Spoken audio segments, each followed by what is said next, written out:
And we played this huge place in Mississippi. I'll never forget it. And it was a couple weeks after the album came out. And it was like one of the only times I had a real moment with this. And I'll never forget it. We were playing with Finger 11, and I think Cold had joined the tour at that point. We opened the show, and from the moment I started singing, everybody in the crowd was singing. I saw them mouthing all the words, and I was like, that's it. This moment is the moment that I've been trying to get to. Like, that was it. Like, I looked out there and I saw that, and I was like, this is the moment that I've been waiting for, and it's only going to get better from here.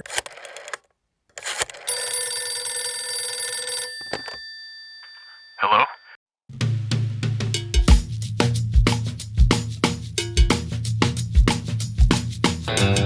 Hey, will you do me a favor?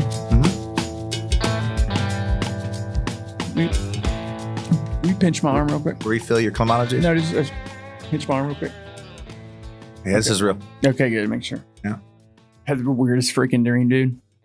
That we were podcasting at Wahoo's? No, here's what happened. I went to an Echo 7 show with my dad. And then like 20 years goes by. And like me and the singer of Echo 7 became like best friends. And then like his kids were like my nieces and nephews. Mm-hmm. And yeah, the whole thing was crazy. I had the same dream. Yeah. But I think that's actual real life. Yeah. Well, I'm glad we're here. It's kind of weird. One of the weirdest scenarios. Wait, hold on a minute. In my life is how this all came about.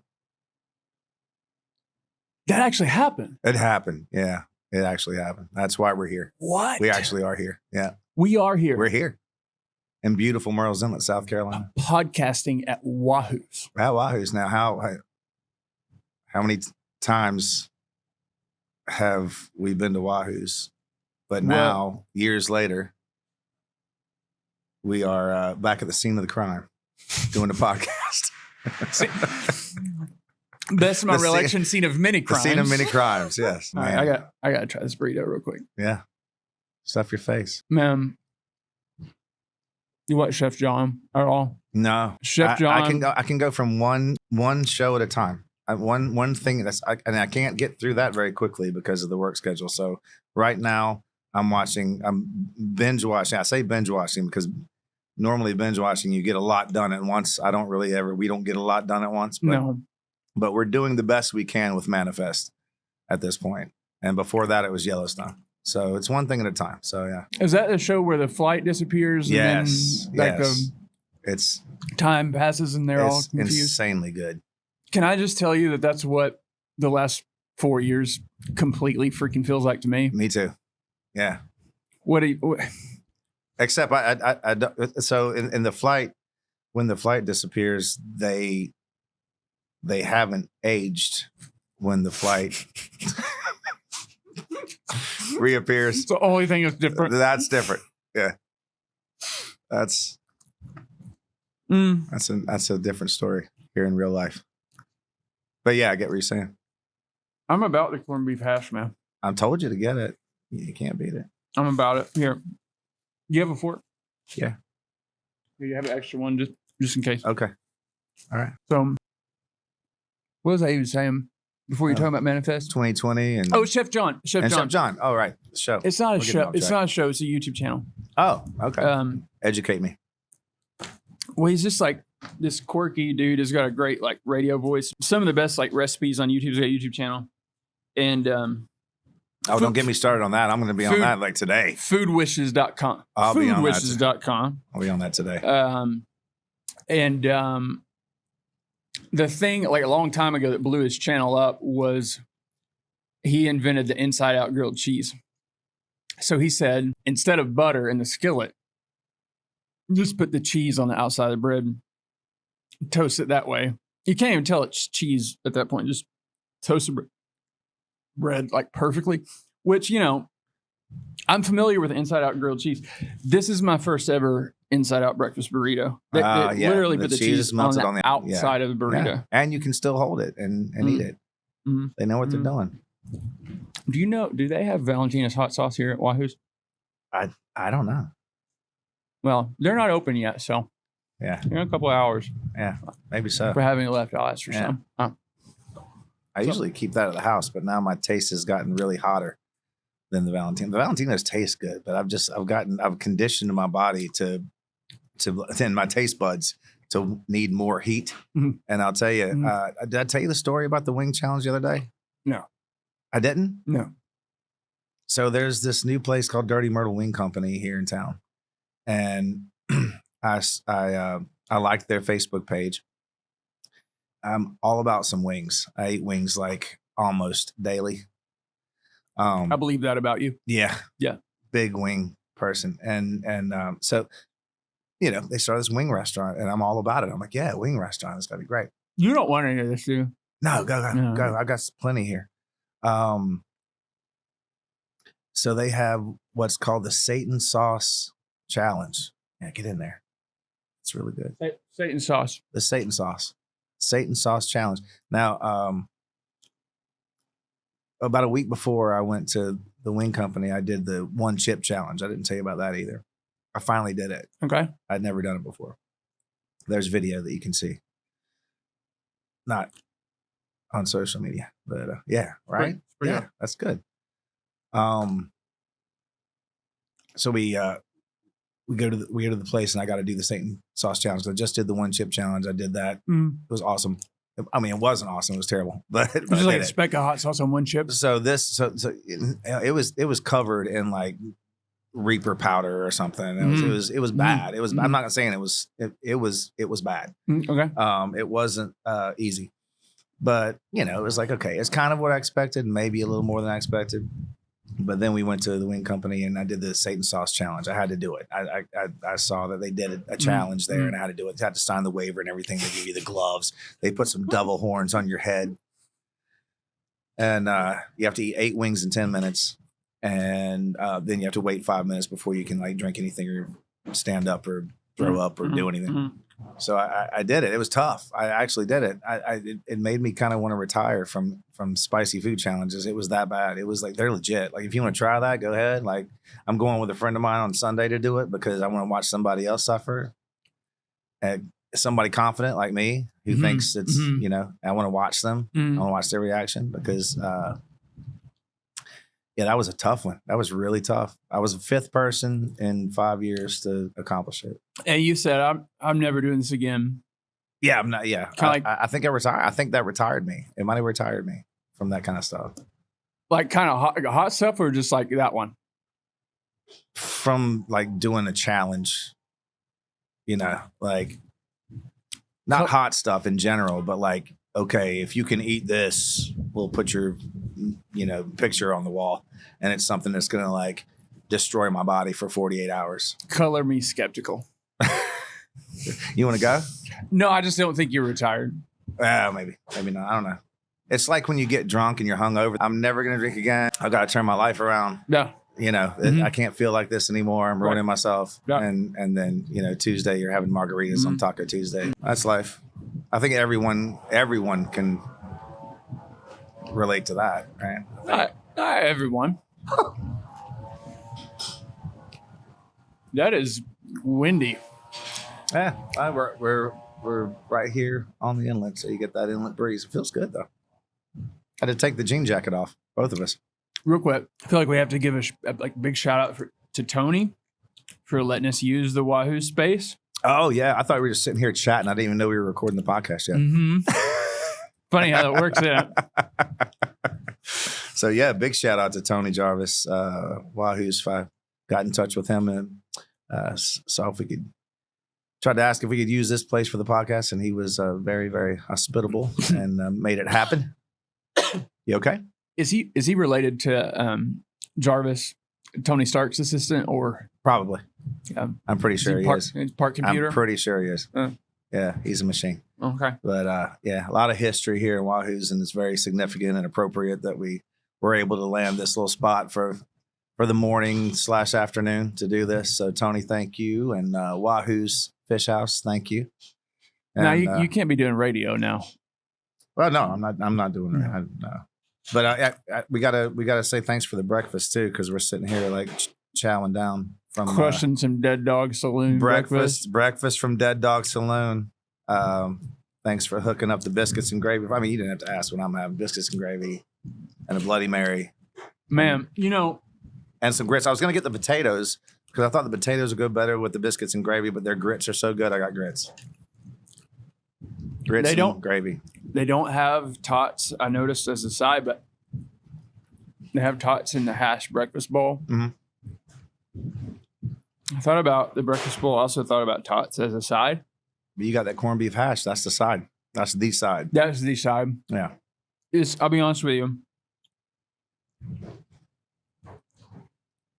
The best corned beef hash I've ever had was in Carmel by the Sea, California, home of former Mayor Clint Eastwood, as well as Pebble Beach Golf Course. Okay. This is better. This is the best corned beef hash I've ever had. Everybody says it. It is. If you ever come to Myrtle Beach, South Carolina, and you go to Dead Dog Saloon for breakfast, no matter what you get, it's going to be great. But it has to be accompanied by corned beef hash. Right, exactly. A lot of memories at the Dead Dog Saloon, man, too. I've probably eaten 500-ish oysters from Dead Dog over the years. All right. How many dinners have you had here at Wahoo's? How much sushi have you eaten here at Wahoo's? Are you talking about like in pounds? In pounds? Estimation. See, I don't know. So we always used to do 2 or 3 rolls, and then I would always back in the day, I always get the sea bass. Mm-hmm. Sea bass was the thing back then, yeah. So you can't overdo it on the sushi because you got to get the sea bass. You have to get the sea bass. I'm not sure they might still have that. Or the salmon grit plate with like the strawberry butter with the rolls. I never got that. But I remember the strawberry butter in the rolls. They still do that, I believe.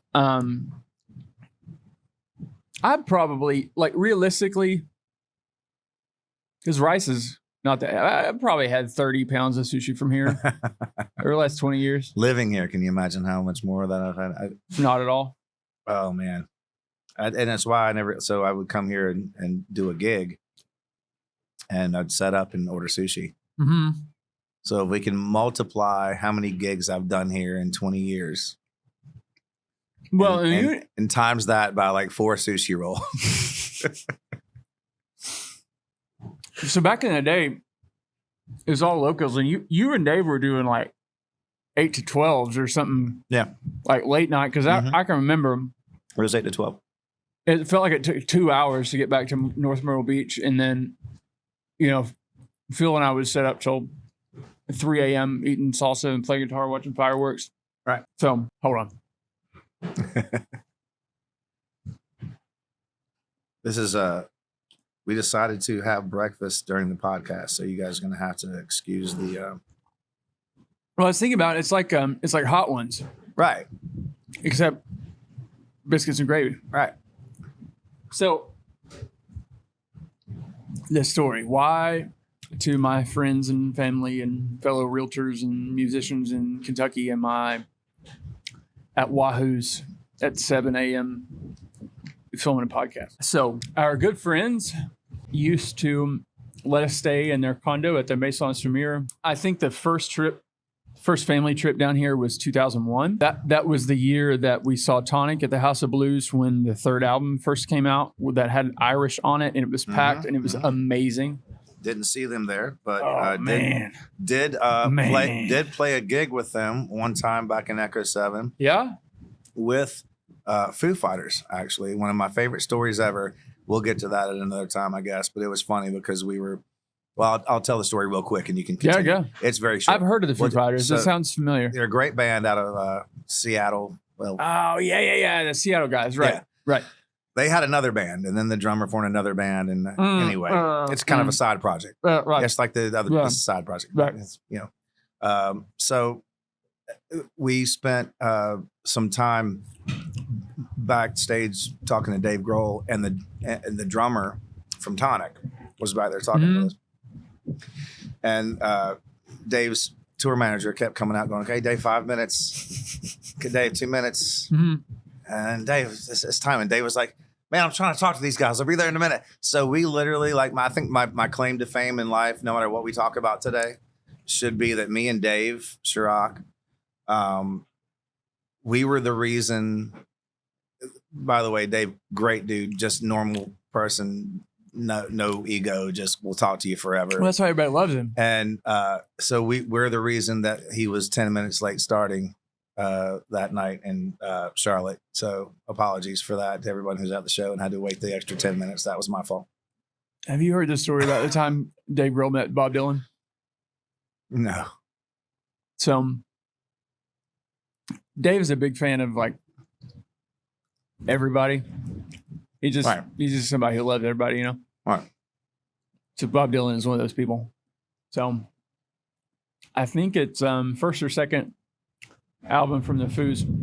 They're playing some festival and Bob's there. I think we're under a tornado warning. It wasn't as windy that night as it is this morning. So Dave's tour manager comes to him and says, "Hey man, Bob wants to talk to you." And there goes the box light. So that's not expensive, is it? No, none of this is. So it's very intimidating, this setup, actually. So just hope the cameras don't go falling off the stage. No, they're good. They're good. They're actually windproof cameras. We set up with this stuff up to record, and I was like, man, am I on Joe Rogan today or what? That's well, you know, very professional. Joe Rogan wishes. It's good stuff. So Dave's tour manager tells him, "Hey, man, Bob's here in his room. He wants to talk to you." And Dave's like nervous. Yeah, right. That's Bob Dylan. It's freaking Bob Dylan. Mm. He's like, "Okay." When? He's like, "I'll let you know." So the tour manager comes and gets him. He's like, "All right, I'll let you know." Just left him hanging. So I'm like, Bob wants to talk to you. Well, you're on Bob's time. You know, you're on Bob's time. You just sit here and crap your pants. I'll let you know in a minute. Yeah. So Dave said, came and got him, and he's walking down this hallway, and it's like the longest hallway ever. Yeah, of course. He's never going to get to Bob's room. It's a short hallway, but you just think it is. Yeah, it's like walking to go see Bob Dylan. Walking the mile, walking the mile, right. walking the mile. Yeah. So he gets to he gets Bob's room. Bob's got the door open, standing in the doorway, crying. No, I'm just kidding. And Dave walks up to him, and Bob says, "Hey, man, I really like that song, Everlong." And that's the whole conversation. That's it. That's the story. That's the story. Made Dave's life. Thanks, Bob. Appreciate it. That one song that came out. Wow. I love it. Is that real? Is that true story? No, it's a true That's a true story. Yeah. I don't know if I got the details like 100% Oh, on that, but it's a true story. Wow. I love that one song you came out with. Hey, let me I see some of this stuff's clipping here. Let me turn this down for a second. Sounds about right. Mm-hmm. So, but you got to get back anyway. We got way off course. You were talking about staying at the hotel and how we met, and we got like so far off course. Yeah. So, along about 2002, 2003, my great friend, hilarious dude, and teenager guitar teacher, Phil Osborne, used to come down with us. So my mom was a bit of a hoarder, and she was all about some literature. We would she's the kind of person like we would stop at a rest stop. You know how there's like brochure stands at rest stop, right? She would just grab a copy of each one just in case. That was me as a kid. Yeah.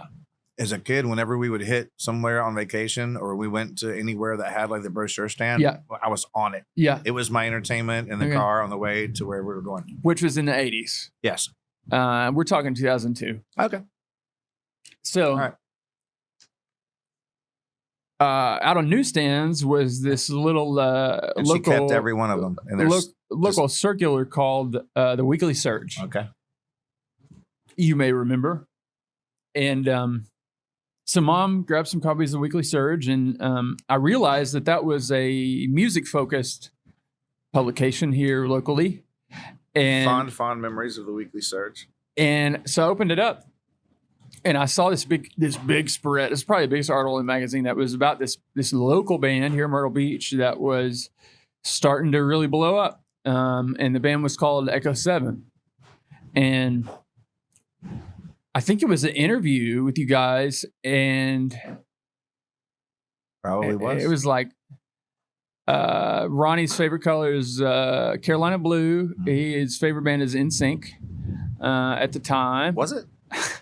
I don't remember the interview. I don't know. That was like the. I'm sure you made that up. That was the level of the interview. But I just always had my antenna up at the time for bands that I might like, especially bands that I might have some kind of connection to, where I would travel to or home. And we always actually back then House of Blues used to have awesome bands every summer. Throughout the summer. Yeah. And the lineup was amazing every year. We would schedule our trips around the weeks that were the concerts that we wanted to go to.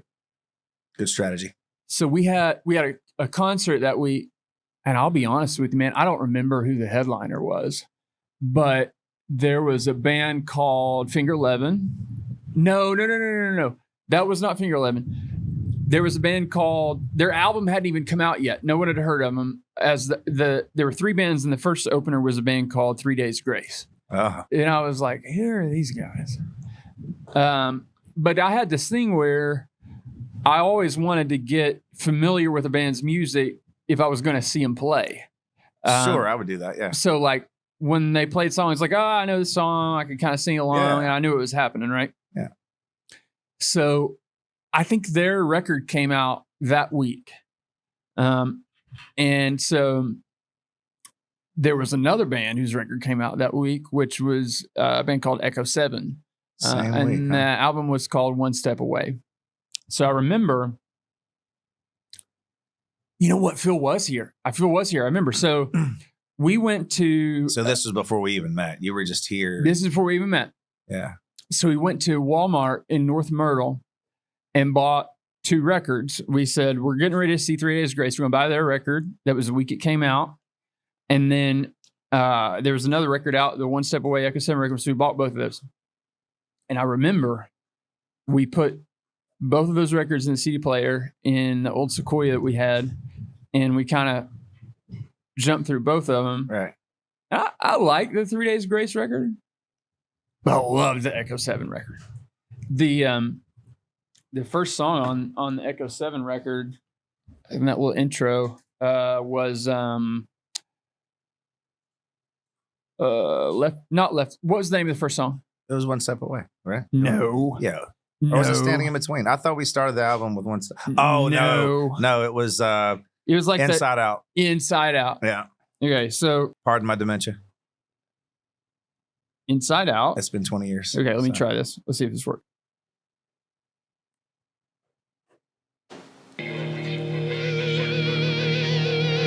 Listen to that. It works. So the record starts. I have crossed the line of faith, but I'm going to my spirit. There's nothing more I can do. This is interesting already. The light to shine. Records didn't start like this. It's like, is this Pink Floyd? What's happening? Nothing more. The light to shine. It's trippy. Okay, I like this acoustic. Oh, this is nice. I like what's happening here. This is pretty. Mm-hmm. It's kind of sad. Get you in your feels for a But not, second. What's about to happen? I could get into this. Man, where's These guys are legit musicians. I can tell you that right now. Yeah. Yeah.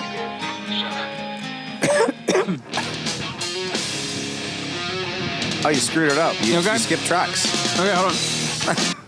Shuffle. Oh, shuffle's on. See, you messed it all up. There it is.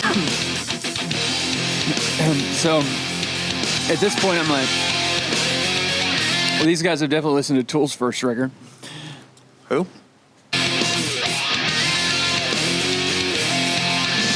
Looking on a burning cinder, sifting through the ash, And then you heard me sing and you were like, these guys have definitely heard Tool's first record. Yeah, right. But I was in a huge Tool phase then. I still am. So this is like I never left. So this is accessible, but it's it sounds like post grunge. You got Les Pauls through Marshalls clearly, Yeah. but it's it's different. It's accessible, but it's not like radio rock. It doesn't sound like Three Doors Down, right? Yeah. So I'm listening. So far, so good. And we get here. Okay, what's about to happen? Okay, this sounds like Trust Company. Whole different song.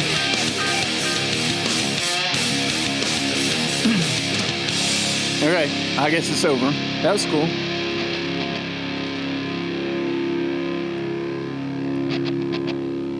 I skipped over it. Okay, here it is. Here we go. You didn't skip over. I did.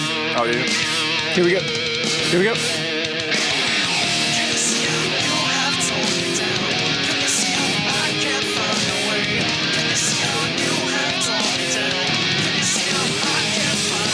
No, but I believe you. He is harming. Can you see how you have torn me down? Can you see how I can't find a way?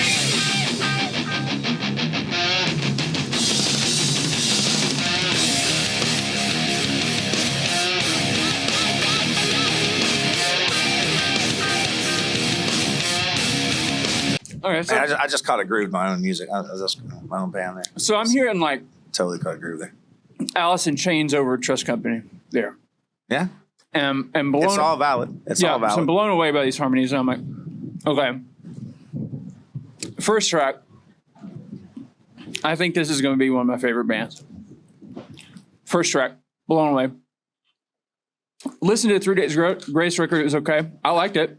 That was way better. See, it's interesting because that song, that first song, I have no idea why we made it the first song or how we were even allowed to make that the first song, because it's the most unconventional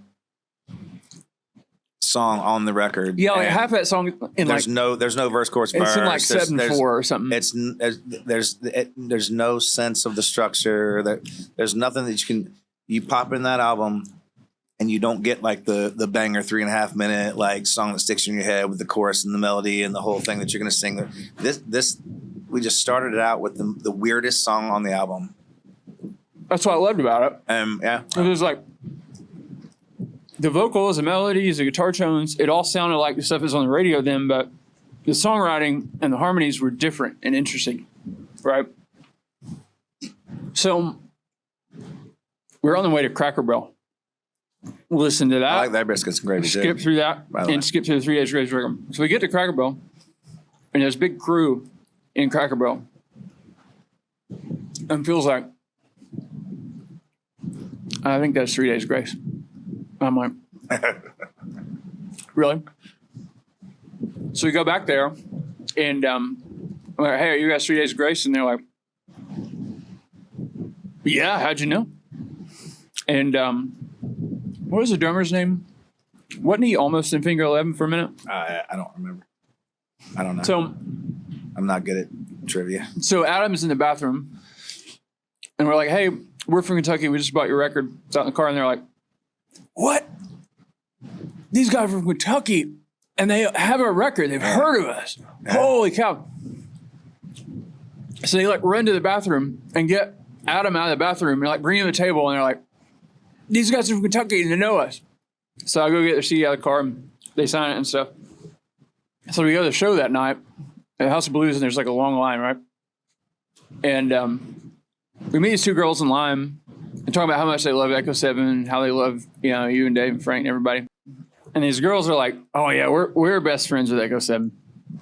I'm like, wow, the band that's blowing up in Myrtle Beach, you all know them. They're like, oh yeah. So we just bought their album. We just bought these guys' album. We're at their concert. These guys are talking about the other guys that just bought their album. And their names were Janice and Mandy. So, concert's cool. All the 3 Days Grace guys are like pointing at us and talking to us during the show. And because they remembered you from Cracker Barrel. From Cracker Barrel. All right. So later, I just keep going through that Echo 7 record. And, you know, I really liked Raw and Double Drive and those bands then, but that Echo 7 record was like top 3 for me at the time. But I became a huge Echo 7 fan. And so I got on the Echo 7 website. Which how old were you? How old you were? That was the summer I turned 14. 14. So I get on the website and there's this like graphic that would like, when it was like the website itself was like buffering and it said McGathy data. And there's the Echo 7 logo and then like the circle would like fill in, right? And then I was in the forum, like, because you have to understand back in the day, like the only social media was MySpace and every band had a website with their own individual forum where the fans would congregate, right? Yeah, yeah. So my Yahoo name as of 2002, I'm embarrassed to say was Shredder23 2002. So I became really active on the Echo 7 forum, you know, listened to the record a lot and was always checking tour dates, right? So at the time, Echo 7 was on tour, I believe, with Three Doors, who was that was in the spring, yeah. So it was either the night you came to our show. Okay, you were on tour with Three Doors, yeah, and there it was a one-off or something. There wasn't a Get Close to Me on the Three Doors tour. We were doing like a one-off in Huntington. So eventually, the tour page gets updated. That there's a Huntington, West Virginia date. Right. We went off and did that and I guess got back on. Yeah. So that was announced and I'm excited because I'm like, these guys are my favorite band right now and they're playing at Ritter Park of all places. Which was a really cool venue. Oh yeah. That place was sweet. And at this point, a very storied venue. So I'm like, okay, what is this? So 106.3 WAMX was having a battle of bands at Ritter Park. And then Echo 7 was like the show after they were the featured national recording artist, Echo 7. I'm like, well, that's insane that a band like that is playing a battle of bands in Huntington. Okay. So I was in a band at the time. I believe I was 14. So the Battle of Bands was sponsored by Miller Lite. And so I have my friend Kristen drive me to the radio station in Huntington, and I go in, and I think the DJ promoting it his name was Paul? Not 100% sure, but like I just audaciously walk in the front door, and I'm like, hey, I want to sign up for the Battle of Bands. And it's like, sure, kid. Yeah, 100% sure, kid. Right. And it was like, I knew we're not winning the Battle of Bands, right? But if we can enter the Battle of Bands, then I'll have backstage access and I'll get to hang out with Echo 7. Right? Man, strategy, always strategy. That's right. So Paul says, how old are you? And I said, 14. And he said, well, here's the thing. The winner of the Battle of Bands gets their song in a Miller Lite commercial. And I just don't feel like you as a 14-year-old should have a song in a Miller Lite commercial. I feel like you need to at least be 21. Said person allegedly named Paul. So there's Paul and Eric. I'm not 100% sure his name is Paul, to be honest. Right. You don't seem too sure. So. No. Allegedly. So I said, okay. So I had to drop back and punt at this point. Right. So I just bought tickets. And Dad took me. Dad agreed to take me. And he knew how much I loved Echo 7. So we decided we were going to go like 2 hours early before the show starts. And because this is what I would always do. There was the Monkey Bar in Huntington, and a lot of times I would get a friend to drive me to Huntington where some band at the time was playing. I would go so early that the band would be like loading up for sound check, and I would just go backstage and ambush them. And sure. So there were some bands back then that were just getting started that have become huge now that didn't even have somebody to run the merch booth. So like at one time, actually, I used to love people that would volunteer to run merch. Well, and I knew that, right? So I would show up and I would just be like, hey, I'm 14. I'm not old enough to be here, but I love you guys. Can we run merch? Can we go grab you something to eat? Can I run merch and in exchange you say that I'm with you and I get to come and hang out at this show? 100%. I did that for so many bands. I actually did that for Shinedown. I don't know if you've ever heard of them. Who?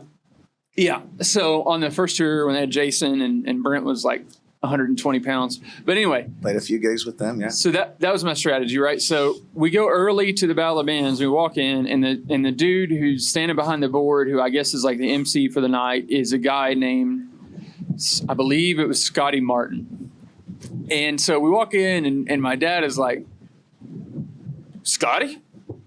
And Scotty's like, Stuart? And I'm like, nice. Hey, this is going to work out. I'm in. So they know each other, and Scotty's like, yeah, I trust you guys. You can do whatever you want. So I had looked at the like the album fold, you know, and I knew that there were two guys singing. I didn't know who mostly sang, like who the front man was. Like, listen to the record, I didn't know who was who. I just knew that the members of the band were Ronnie, Dave, Frank, and Jason. A lot of people got that mixed up. So because we both did the lead vocal. So I go and there's like a van. I think there's like a U-Haul being unloaded. And now let me stop you real quick. So how quick was this in relation to the album actually coming out? Like the album came out and you saw us. How long? Like, give me an idea. Do you know the release date? It was June something of 03. I want to say this is like July or August. Okay, so we were not on tour with Three Doors anymore. We had gotten off that tour in the spring. We were now on tour with Finger 11. And, yes, that's right. And I have a real quick story because when you were buying our album, when it came out. So that was months after it had come out because I bought it when I was down here. Okay, well, all right, gotcha. Well, the day it came out, unfortunately, this is a sad story. We were on tour with Finger 11. It came out in June. I wish I remembered the actual date. I don't. It was June something, 03. And we were on tour with Finger 11, and we were supposed to be playing a show somewhere, and I don't remember where the show was supposed to be, but our van broke down somewhere in Illinois. And this was like the biggest night of the tour for us because like it had been, we played a lot of great shows. We had a lot left on the tour. Guys from Finger 11, super cool, became friends with them and their crew, and everything was awesome. And we were so looking forward to partying for our album release. Mm-hmm. We had a show the night of the album release. I mean, you couldn't make it better. And of course, our story with Finger 11 goes back beyond that because we were super fans before we were able to tour with them. We were super fans before their first album ever came out. That's another story. But we love these guys, and we're just so honored to be on the road with them. And kind of starstruck, and they just took us in and were super cool to us. So the album comes out while we're on tour with one of our favorite bands, right? You can't get better. Our van breaks down somewhere in Illinois, and we can't get it back till the next day. We miss our album release gig with Finger 11. No. Yeah, it's absolutely it's horrible. Our night ended up being this. We found next to our hotel was a laundromat that had a bar attached to it. We did laundry and drank beer. Actually, I didn't even drink beer because at the time I wasn't drinking at all. I didn't drink during that tour at all. I was dry for a short time there. But yeah, the guys drank beer. We did our laundry, and we went to Walmart to see if they had our record, because the only thing in that little town where we broke down was like the laundromat and the bar and the hotel and a Walmart. So we went to the Walmart. We're like, let's go see if this really exists. You know, we couldn't believe. Like, I get that. We couldn't believe that it even was a real thing. Anyway. For sale at Walmart. So we were like, what's the closest place we can go and see if this really happened? Mm-hmm. And it was Walmart. Mm-hmm. Okay, let's go. It's not going to be there. We're going to go in. It's not going to be there. This isn't real. This isn't real life. We go in there, and they're sure as hell. Echo 7, like on the end cap, I'm talking. Yeah, like featured. I'm like, dude. That means that was one of the, they pay a little extra because that was one of the good records. This is not real. That we're on the end cap in Walmart and like whatever Illinois that we broke down in. Not even a market that we would think would be like, we're getting these new albums by these bands that, you know, not everyone's heard of yet. So we go to the counter, and we can't help but like tell the girl at the counter, like, we came here to buy our record. You know, like, we got to tell somebody. She's the only one. She's the only one there. And she was like, no, you're not. And we're like, yeah, look at the back, because our pictures are on the back. We're like, look at the back, look at us, look at this. She was like, oh my God. Like, she made this huge deal out of it. Had all the co-workers at Walmart were coming over to electronics, taking pictures with us and stuff. It turned out being very comical and a lot of fun, and you know, a little bit of a happy moment on a very sad occasion that we weren't able to actually, you know, be where we needed to be and do what we wanted to do that night. But it was funny to see our album in Walmart. And I feel like everybody I've seen pictures of that. You did, yeah, we did. We took pictures. We had them up with the Walmart employees and stuff. that was our night, and we had to rejoin them. But anyway, go ahead with your story. Huntington, boom, got there. Yeah. So I think soundcheck was about to happen. Yep. And I walk up to this red-haired, like Irish-looking dude. And I'm like, well, O'Briant's a really Irish name. It's got to be him. So I said, hey, are you Ronnie O'Briant? And he said, no, my name's Dave. Ronnie's back at the hotel. And I was like, oh, well, I'm Thad. Nice to meet you, Dave. So I go backstage. I guess Frank and Jason were there. And throughout the course of the Battle of Bands, it was like, that was when the green 7-Up was out. It was like 7-Up upside down, which was like, it was like 7-Up was like D, I think it was D and L. Before the upside down was a thing, it was a 7-Up. You know what I'm talking, right, yeah, nice. Yep. So, and they were sponsoring it. So I think me and Frank had 8 to 10 of those green 7-Ups. They were caffeinated. We said 7-Up, but turn it green and add caffeine, right? Right. So ended up hanging out with all of you guys, which the 14-year-old me that made my life. You all played your set, loved it, capped it off with Sober, dedicated it to me, gave me the set list, so you gave me a shirt, and well, that was amazing. That was mission accomplished right there. So continued to follow the tour, and you are playing at, I believe it was Jillian's in Cincinnati. Yeah.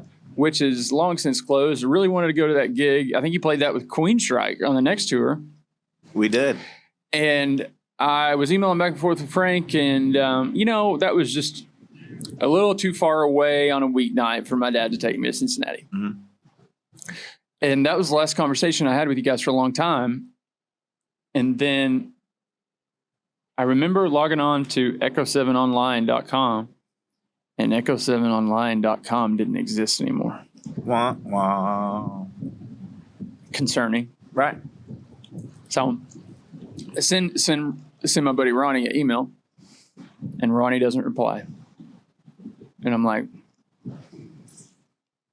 these guys, like, is there a bus crash? Like, what? Yeah. What's happening here? Bermuda Triangle, alien abduction, So Bigfoot, you don't know. Aliens are real. We know now. manifest. It was manifest. So months goes by, and I get an email from you. Hey, man, sorry, I've got a new personal email, and I don't check this email much anymore, but you're one of the people I wanted to get back to. Our record label shut down, and so we're back in Myrtle Beach, and I'm not sure if it actually shut down right away. I know they dropped us, and they may have. I think they continued on for a little bit. I'm not sure with who or what happened. It was a bad time to try to break into the rock genre. You know? So why did they drop you? So first of all, so this was, just so people know, there was a artist manager named Bill McGathy who managed all of the big bands from that time, really, of the like quote unquote butt rock genre. Shinedown. Other than Creed, he managed Three Doors Down. He did manage Creed. He did. I'm saying he Yeah. didn't manage Creed, but he managed the others. So he managed Three Doors Down, Polo Mud, Shinedown. No, I'm saying I think he did manage Creed too. Oh, he did manage Creed Yes, too. yes. Okay. So it was like his management company, I believe, was In De Goot. Yeah. And you were on In De Goot Records, but you had distribution through Universal. So Right. in my mind, you could buy the Echo 7 record at Walmart and it doesn't get any more legit than that. Right. Managed by the same people as Shinedown. Right. Well, So, yeah, so go ahead. we weren't managed by them. They were Bill owned the indie label, so he started a label called In De Goot Records, which was just kind of a side project, a spinoff of In De Goot Management. He wanted to start a record label. I think we were the first band they signed to it. And Presence and Deepwater. Right, remember Presence and Deepwater? They changed their name, but they were they were a good band. They were awesome. Maybe they didn't change their name. Maybe they were a name. They were a different name before they were Deepwater. I think was the case. Anyway, they were really cool. They were a great band.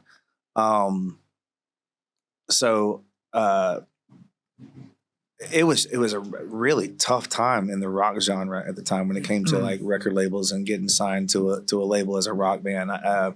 The industry was trying to transition away from rock music at the time. And we got in right at that lucky moment when everybody was trying to get away from bands like us, you know. So whereas in the 90s and early 2000s there, right as we were breaking in, if you liked music, hey, what band do you like? You know, Creed, Finger 11, Nickelback, Shinedown, you know, Echo 7 if you'd heard of us, whatever.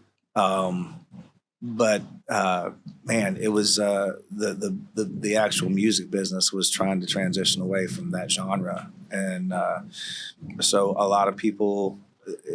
It was a lot of turnover at the record labels. Like you had one person on your side, you had one person in your corner on your team. You know, they believed in you. Next day they were fired. You know, this guy that was about to bring us into Virgin Records, which is an actual real story. You know, he's all in, A&R rep, boom. You know, we're about to do some business, boom. We just heard today that he's no longer there. We went through that a few times. It was a tumultuous time in the rock genre when it came to the business and the record labels and stuff like that. But anyway, long story short, we were on the label. The album came out. We put out the single. The single did pretty good, charted in top 40 rock radio. Did a lot of tours with bands and festival shows that we'll talk about. But we got to the end of it, the end of the year, and really, I can't give an explanation that I can tell you is 100% truthful. What I understood was the label was hoping that they could bring on some bands and, do some stuff with them for a little while and then like sell them off to Universal Records. Like Universal would like buy them off of. And that's why they did the distribution. Right. They did the distribution, and then, I guess with the idea that sooner or later they could choose or not choose to, buy the label out and bring us on. Anyway, obviously, with the music industry the way it was at the time, they weren't investing in rock bands when we needed them to invest in new rock. And not to say that there was those that didn't break through that, but we didn't. And so they, we didn't hear from anybody over the holidays. It was like the end of the year, and we're like, okay, it's the holidays. We was like radio silence, no callbacks, no emails, no nothing, nobody's responding. And then we get to the, first of the year, and then finally our A&R rep, who was super cool, he finally got back to me and said, Bill's decided not to do it anymore. You guys are on your own, kid. So that's there's no pretty way to say it. That's how it happened. I had to call the guys and be like, hey, that whole thing, that's how does that even work? You have a contract. Was it just a contract for a record, and then you'd put the record out, or how does it? It was a contract for a record and a little bit of tour support, and tour is over. Tour's over. Yeah. So I mean, in all reality, we hadn't recouped our contract. We owed them. I mean, as far as I was concerned, man, I remember going out to San Diego. My brother moved to San Diego 03. I remember hanging out with him out there, and I went to a, I think it was a Sam Goody. And I walked in, and I bought two records. There was a band called Edgewater, and there's a band called Velvet Revolver who just come out with their first record. Good band, I heard. And I went in, I think it was like the record release Tuesday. We went in there. I bought those two records, and I saw Echo 7 was on the end cap, and it was like, man, Echo 7 is really, really legit. They're on the end cap at Walmart. They're on the end cap at FYE. It makes sense. The record's good. And, yeah. A few months goes by. You guys go radio silent. I don't know what happens. You finally email me back and you say, hey, man, we don't have a record deal anymore. Me and Dave are in Myrtle Beach trying to figure out what to do. And for now, we're just going to start playing acoustic shows to make ends meet locally. So when you guys come down here, you should come see us. Yeah. Dave had to really talk me into that. Because I really didn't want to play, I didn't want to play covers. We'd always been songwriters. Mm-hmm. But I also was so disenchanted with the music business. And so, like, our own band reminded me of how pissed off I was. Mm-hmm. Right. Mm-hmm. And our drummer bowed out. I don't blame him. We were all kind of upset.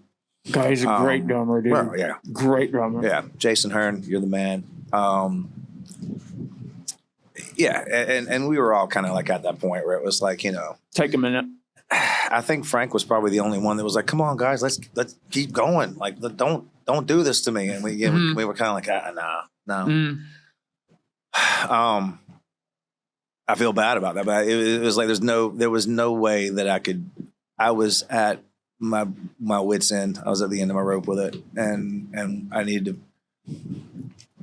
to take a break from music, period. Mm-hmm. Like, I didn't want to play, you know, and I definitely didn't want to do Echo 7 and go out and play local bars in Myrtle Beach anymore. Like, I didn't want to, there was just this daunting feeling of like, we kind of made it up the mountain, and now we're back at the bottom. And how do we start over? You know,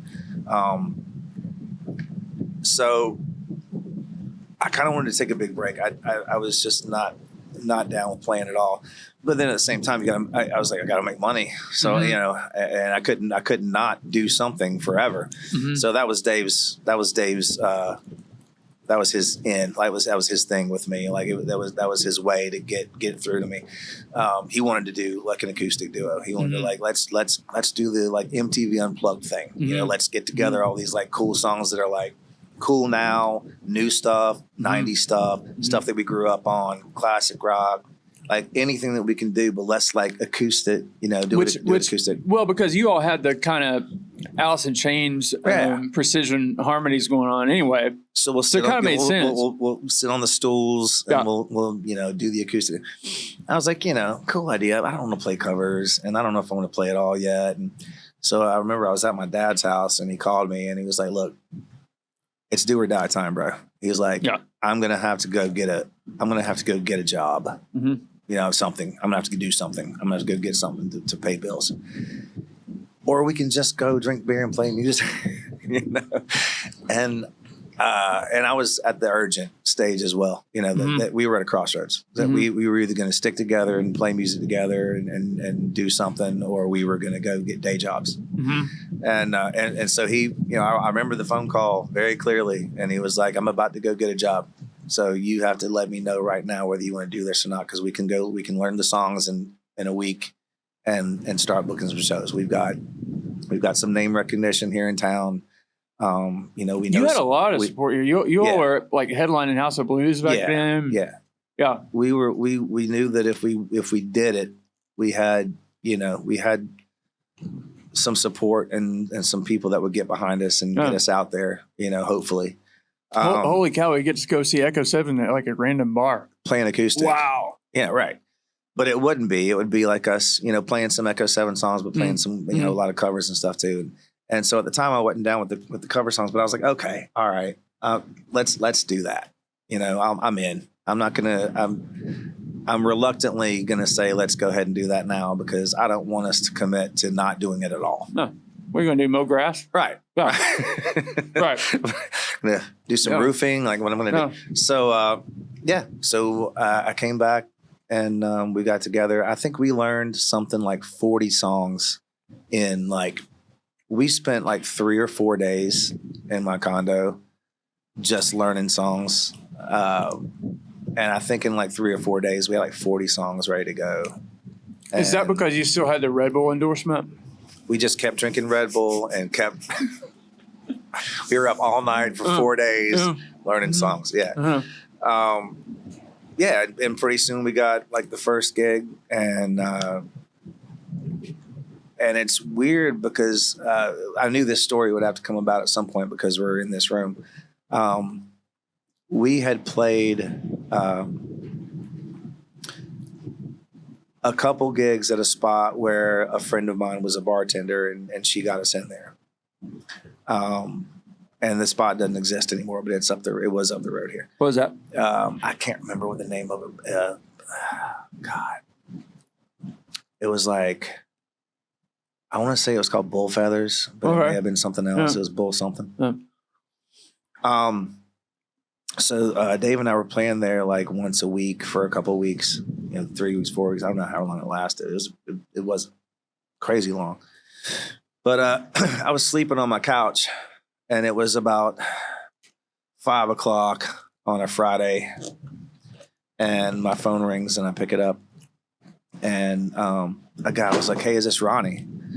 And I was like, "Yeah." And he was like, "Hey, this is Daniel. I'm over here at Wahoo's and we need a band tonight."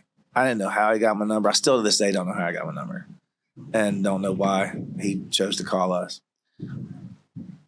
or if he had seen us previously or anything. I don't even know how we haven't had this conversation, me and him, because we're still friends. But can you play tonight? And I was like, I asked no questions. I was like, well, let me call Dave and see if he's available. And then, yeah, so I called Dave. He's like, yeah, let's go. So we go. He says, so what do you call yourselves? And we didn't have a band name yet at all. We were just kind of going by Echo 7, I was like, Danny, we don't have a band name yet. We're pretty new, and we were from Echo 7, so we were just kind of like calling it Echo 7 Unplugged or Echo 7 Acoustic. Ronnie and Dave from Echo 7, something like that. And he was like, okay, 8 to 12 tonight. Okay, so we show up, and Daniel has named our band, and Perfect. The band name is on the marquee. And the band name was Velcro Mullet. To this day, I don't know why we didn't just keep that damn name. 100% you should have kept that. Of course. But at the time, I thought, we don't. That's kind of silly. New York Dolls, Velvet Revolver, right. Velcro Mullet. Come on. Yes. How could you not just stick with it? I can tell you that the next band I'm going to have is going to be called Velcro Mullet. I've got to apologize to my friend Daniel Harrell because he was kind enough to give us the best band name we ever had, and we ended up changing. We ended up not using it. And you said, let's come up with something even more clever and original, and let's call it Act 2. Well, I didn't come up with it. That's another story. So Frank called me one night. And he was like, man, I wish you guys, if you guys are going to do something, I wish you guys wouldn't use, the Echo 7 name in it. Okay. It's not us. Right. And I get it. He wasn't being, mad about it. He was just like... You know what's cool about the name Velcro Mullet is that has nothing to do with Echo 7. Nothing, right. And he was, still kind of down about the fact that we were doing anything at all that didn't, that wasn't us all doing it together. And he was like, yeah, come up with something different, think of something else. It's like your next chapter. You're doing something else after Echo 7. It's like Act 2. And I was like, there you go. Thanks, Frank. All right. Okay. Appreciate it, brother. So then we were Act 2.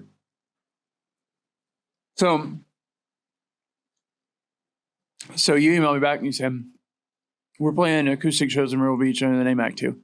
I'm like, oh, thank God.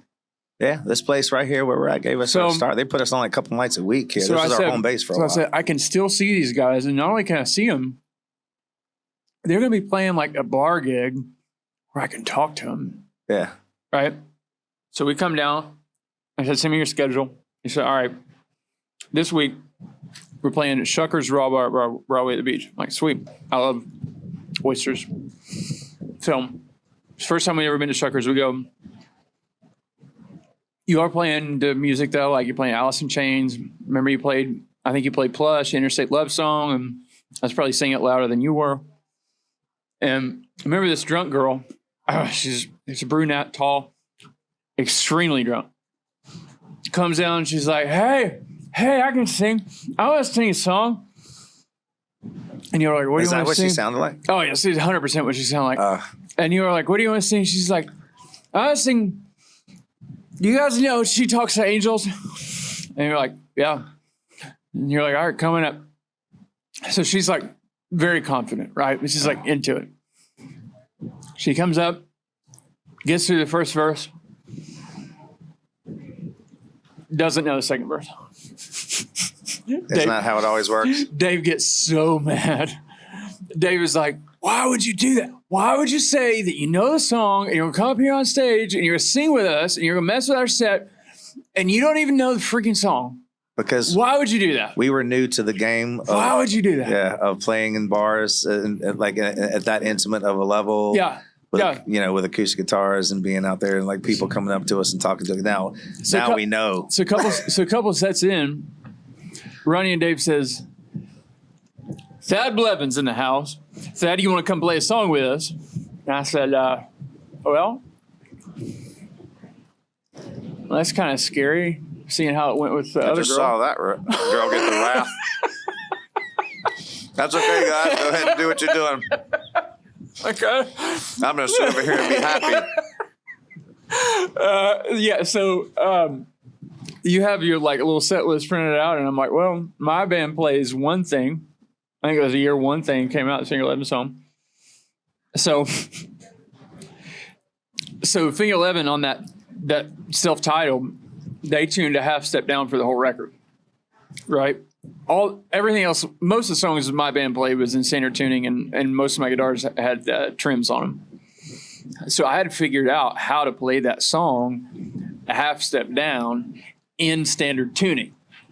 I would just revoice the chords so I could play it in the same key they played it, just play it different, right? So I go up and I start playing it a half step down the way that I play it. I didn't know that you and Dave are already tuned a half step down. Mm-hmm. So I start playing it, and Dave's looking at me like, where are you at? What is happening right now? Which is, not great news for me, given his frustrations with what I've already seen. Dave's already on a bad one. You're just making it worse now. So I'm like, dude, I was so nervous. So we get through the song, and that was... You're like, dude, I'm 15. Calm down. I think I've been 15 for a month at that point. So, yeah, at the end of the song, he was like, what key was that in? What just happened? But anyway, the story here for me as a new 15-year-old is I just got to play a song on stage with maybe my favorite band at the time, which was kind of a big deal, to be honest with you. So,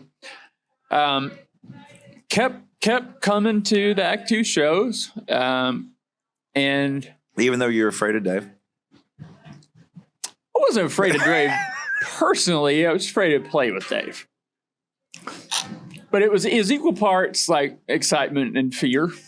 Sure. So, eventually, I don't know if it was that year or another year. I think it might have been that year. You all played at this freaking hole-in-the-wall dive bar. I think it was called McCats. Way up in North Myrtle. Yeah. So we go there, and I think we used to play McCats all the time. We loved that place. I think you and I had a conversation like... And that was like a late gig, too. I think you were like, this is like this is a bar. This is a bar. It was Like you're 15. You're 15, and like, are you sure you and your mom and dad want to come to this bar? And I was like, yeah. My dad was like, yeah. Okay. So we go. Like come in at your own. So I'm in. risk. I'm again like You have to understand. I mean, nothing bad. No. But it's dark and dirty and smoky. It wasn't. And, it wasn't. You're not coming to like the family restaurant bar. So we're sitting there, and you have to understand. For me, this is like we're going on vacation, and I get to see Echo 7 every night of vacation. Right. What? No matter where they're at, even if they're at like the barest of bars, we're going. Right. Yeah. Okay. So you have a backup guitar. I think we were like 10-2 there too. So you have a backup guitar set behind you, and Phil's there. And you get through like the first set. We're like you're getting started on the second set, and you go into Crawling in the Dark, and Phil's like jamming at the table, right? And so he looks at me. He's like, "That backup acoustic is plugged in." I'm like, yeah. He's like, what do you think they'd do if I just went up there and started playing it? And I was like, I don't know. You should do it. So Phil's in that guitar set behind you. So he sneaks up side of the stage. You don't even see him come up on stage. He picks it up. And so Phil's like, he's like a jazz dude, right? So Crawling in the Dark is, there's all these like ninths and fifths in that song. So he picks up guitar and he starts playing all these different like extensions, like all these different tensions on those chords. And you and Dave were just looking at each other like, what's going on? What is happening right now? Is he going to sing She Talks to Angels? He doesn't even. What's he going to do? You don't even know he's on the stage with you at this point. You're just like, what is that sound? You're looking at Dave like, is that you? And he's looking at you like, is that you? No. And Phil's like on his, he's like crouched down. He's like hiding behind you. Smiling. Yeah, right. Yeah. So he plays it and you all eventually figure it out and you love it. Ends up playing the whole show with you. Yeah. And then he ends up playing every show with you the rest of the week. Right. Including like 4 hours at Wahoo's, and you all must have made $500 in tips that night. I don't know. It was huge. It was a show. You take Phil and you throw him in the mix with me and Dave, and it was like 25-year-old drunk Ronnie and Dave. Yeah. And it was just ridiculous. It was out of control. So, and a lot of good memories for me at that time here at Wahoo's. You all used to sit up right over there between the posts in front of the restrooms. So I couldn't believe, so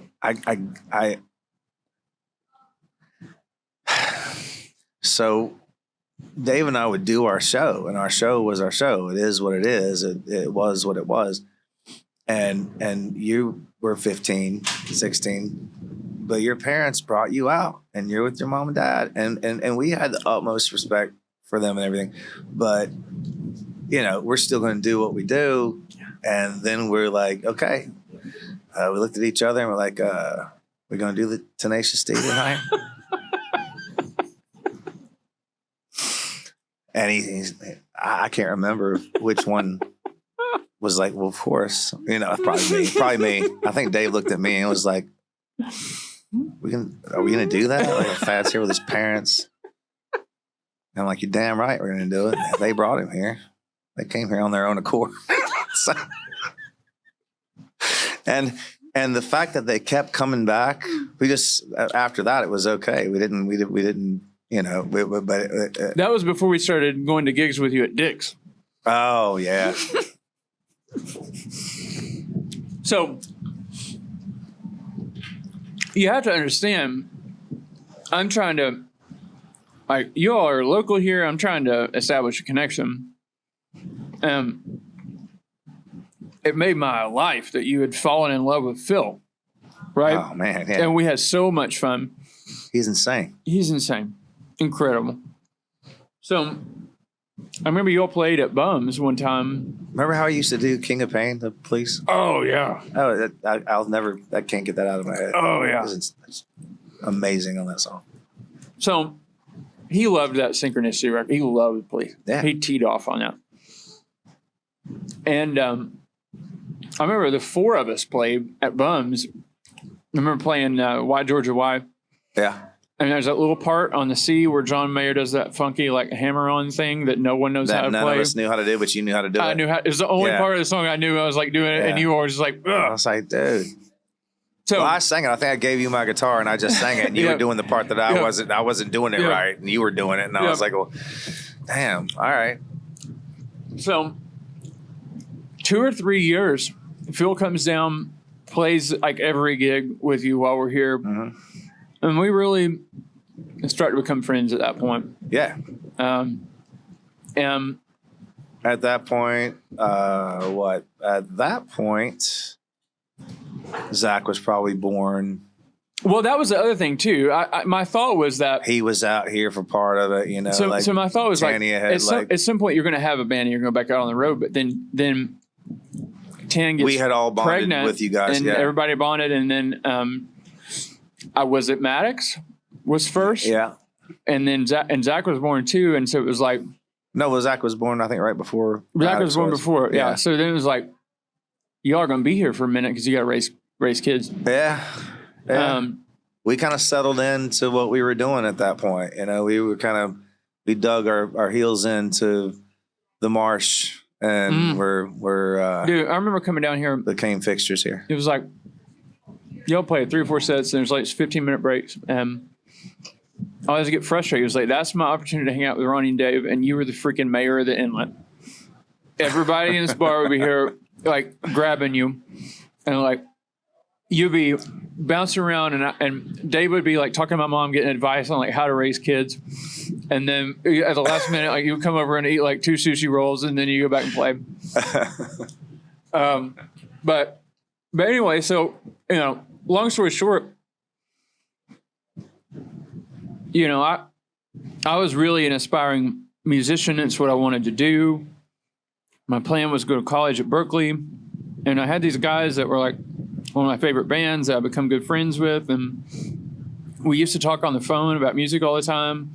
I remember I used to sneak into my choir director's office and close the door, and if I had like a free period at school, I would call you, and like we would talk about music for like an hour during the school day. I didn't always know that you were sneaking calls at school to talk to me, but yeah. I think you did tell me that once. That was, well, you know, at that point, that was my purpose. Like, I was going to graduate, I was going to music school, and I was going to play music, and you were like one of the most successful musicians that I knew. Right? And you were always just like super intelligent, like from when you were 14 when we met you. Like, I think part of the reason that we were always like, you know, I love talking to you on the phone, and we'd get together with you when you're in town and all this. Like you were wise beyond your years, even when you were 14. Really intelligent kid, and knew music, like knew it. Like I could talk to you, like I could talk to anybody else. It's my life, and really enjoyable conversations. I'm like, how does this kid know all this stuff? And you knew about the guitar and knew stuff about playing that you know, I knew. By the things that you said, like he knows what he's talking about. He knows what he's doing. Like he might, you know, if he wants to be a guitar player, like he's going to keep getting better. He's probably going to get better at a rapid rate. But he's just super intelligent, super well spoken. And I never, when I spoke with you, it was like I had to remind myself that you were 14, 15, years old. And you have to understand how much I fed on that, right? Because you all were heroes to me, and you really believed in me. Yeah. So it was like I couldn't get enough of that. Right. I mean, there was no way not to believe in you. You sold yourself. Like you were like you sold it. Like you had the intelligence, you had the knowledge, you had the know-how, you had the drive. Like you knew what you were doing. And when you spoke about it, it wasn't like, this kid. You know, like I never had that thought about you when you talked about it, because it just seemed like, that's what he's going to do. Right. So,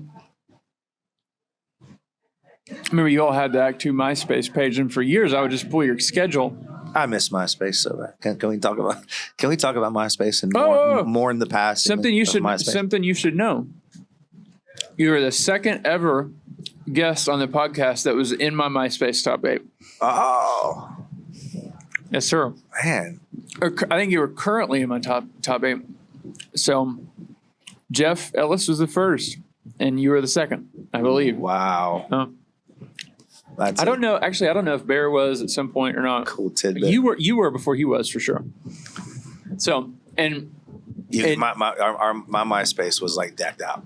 oh yeah, Remember? oh yeah, It was off Yeah. the chain. 100%. you know. I remember getting in arguments with you when Facebook launched in like 06 after Oh, Facebook was like, screw it's this. like, dude, you like everyone's getting on Facebook. You have to get on Facebook. No. And you're, okay, can you customize Facebook? Yeah, can you do that? When you go on my Facebook? Can I put my song on Facebook? Yeah.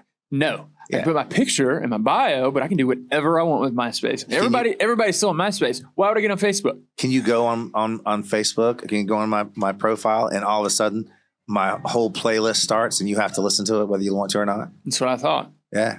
Yeah. You can't mess with that. Yeah. I miss it. And years later, you joined Facebook, and then everything started getting worse. Yep. Everything in the whole world went downhill when I joined Facebook. Yeah. Society collapsed like I knew it would. And it still is. I called it back then. You did. So, freaking all this time goes by. You and I stay close. I'm friends with Dave. I'm friends with Frank.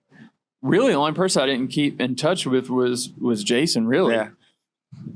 And he wasn't really the kind that he didn't do that. Right. You know, and there's no shot at him. Right. He, But I'll tell you, I thought it was cool that he was from Cork, Ireland, because I had been there. all right. I don't know if you knew that. I've been to the I town where think you Jason told was me from. that once. Yeah. Yeah. He was so funny. He's funny. We just bought he works at the Hyundai dealership now, and we bought Zach's car from him. And super cool. It was so good to see him. It's been a few years since I've seen him. So he's the funniest dude. I love that guy. Great drummer, funny dude. You know. I love that guy. At the time, in the early days, what you're talking about with you not keeping up with him or him not keeping up with you. I don't know if he freaking remembers me. Oh, sure, absolutely. Just not the most like outgoingly sociable guy that wants to keep up with everybody. You know, back then when he was home and he did his thing. And I don't know. It was like when we were on the road, like after the shows, it was me and Frank that was out, you know, talking to everybody and doing the thing. And I was the one doing the interviews. And, you know, Jason and Dave weren't those people. You know, they didn't want to be those people. They were like, you know, you guys, I was reluctantly that guy because I could do it. Like, I can be that. Oddly enough, I think Dave really bonded with my mom. Yeah. I agree. So we were the ones that were kind of thrown out there to be the social people, and Dave and Jason weren't. So all this time goes by. We stay in touch. Rachel and I are. I guess that's why I was flying around here, you know, and Dave was talking to your mom. That's right. That's right. Yeah. So Rachel and I get engaged. We're getting married in 2014, and I had this thought, like, it would sure be cool if Ronnie played my wedding reception. And that was after Dave had moved to Texas in 2012. I think it was that year he moved to Texas, wasn't it? The year before 2013. 2013. Because we were talking in 2013, yeah, and then he moved in 2013. Yeah. So you flew up, played our wedding reception, and then it was kind of normal for a couple of years, but then my mom passed away in 2016. And, you know, you all had always like really meant a lot to us, but we didn't get to hang that much outside of the gigs. We did some, like I remember going to your old house and I think you and I wrote like part of a song together one time when Zach was in like his like crib. Yeah. But after Mom passed, it was like we were down here and it just felt different. And you were like listening to some like I remember that trip, and I remember when you came, and I remember when we were bouncing ideas off on that song. You were like on an OAR kick at the time. No, it was Coldplay. It was Coldplay's first record. Was it? Mm-hmm. Okay, I remember some OAR being in your mix at some point too. It was a big deal for a little bit.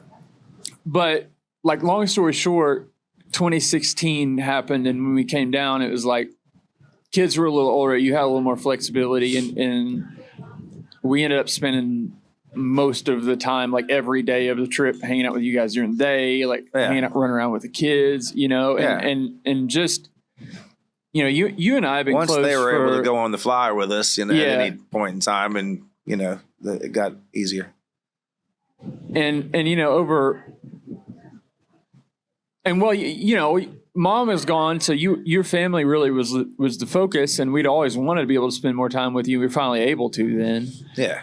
But it was at that point, it really felt like your family started to become our family. And I remember when Zach was born. I remember when KK was born. I remember Zach with his little Guitar Hero guitar coming up on stage with you and Dave at the old Dead Dog. Yeah.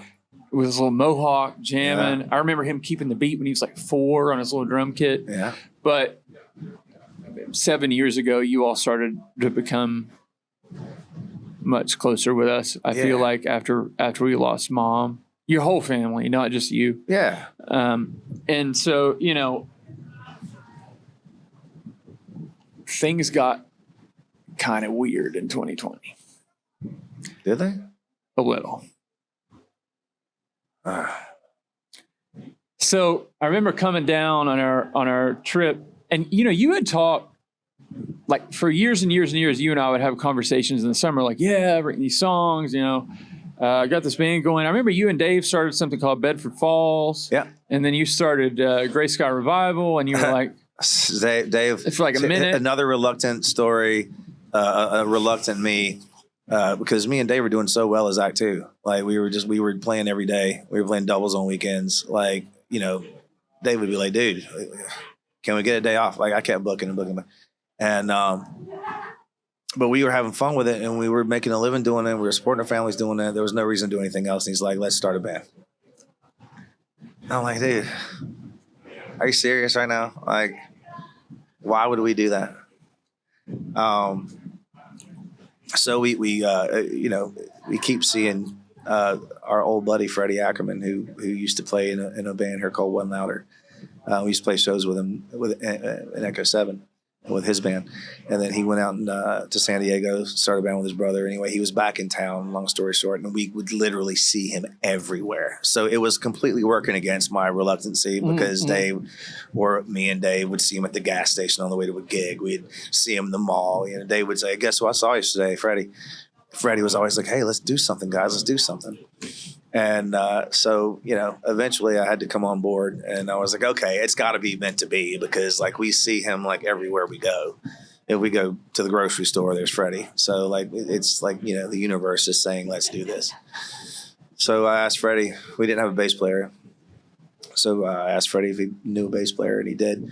Brought in John, who now me, Freddie, and John still play together. It's Gray Sky Revival this 10 years now. And so being at 10 years since that is insane. Dave moved. So Dave got me to agree to do this band, and we got it together. We rehearsed and did a couple shows, and then he was like, "Hey guys, I'm moving to Texas." I was like, so I'm left with, okay, he got me to do this because he wanted to, and what do I do with it now? You know, do I just like, do I keep it? Well, do we find another guitar player? Do we stay at 3-piece? Do I just go? There was a minute. I graduated from college in 2012. Thanks, Dave, by the way. Oh. And I was an intern in Rand Paul's office, and then there was a minute where you and I had conversations where it was like, maybe I would just move to Myrtle Beach and I would be the new Dave. I talked to a lot of people, and you were one of them. So you were one of the people that I said, hey. I really thought about it. I think I just want to do like, you know, and I was already, Dave and I were already booked for the following year, for the rest of that year. And we're playing every night. So I had to figure out what am I going to do with these gigs. And I spoke with a few different people, you being one of them, trying to like just throw all kinds of stuff out there and see if anything would stick.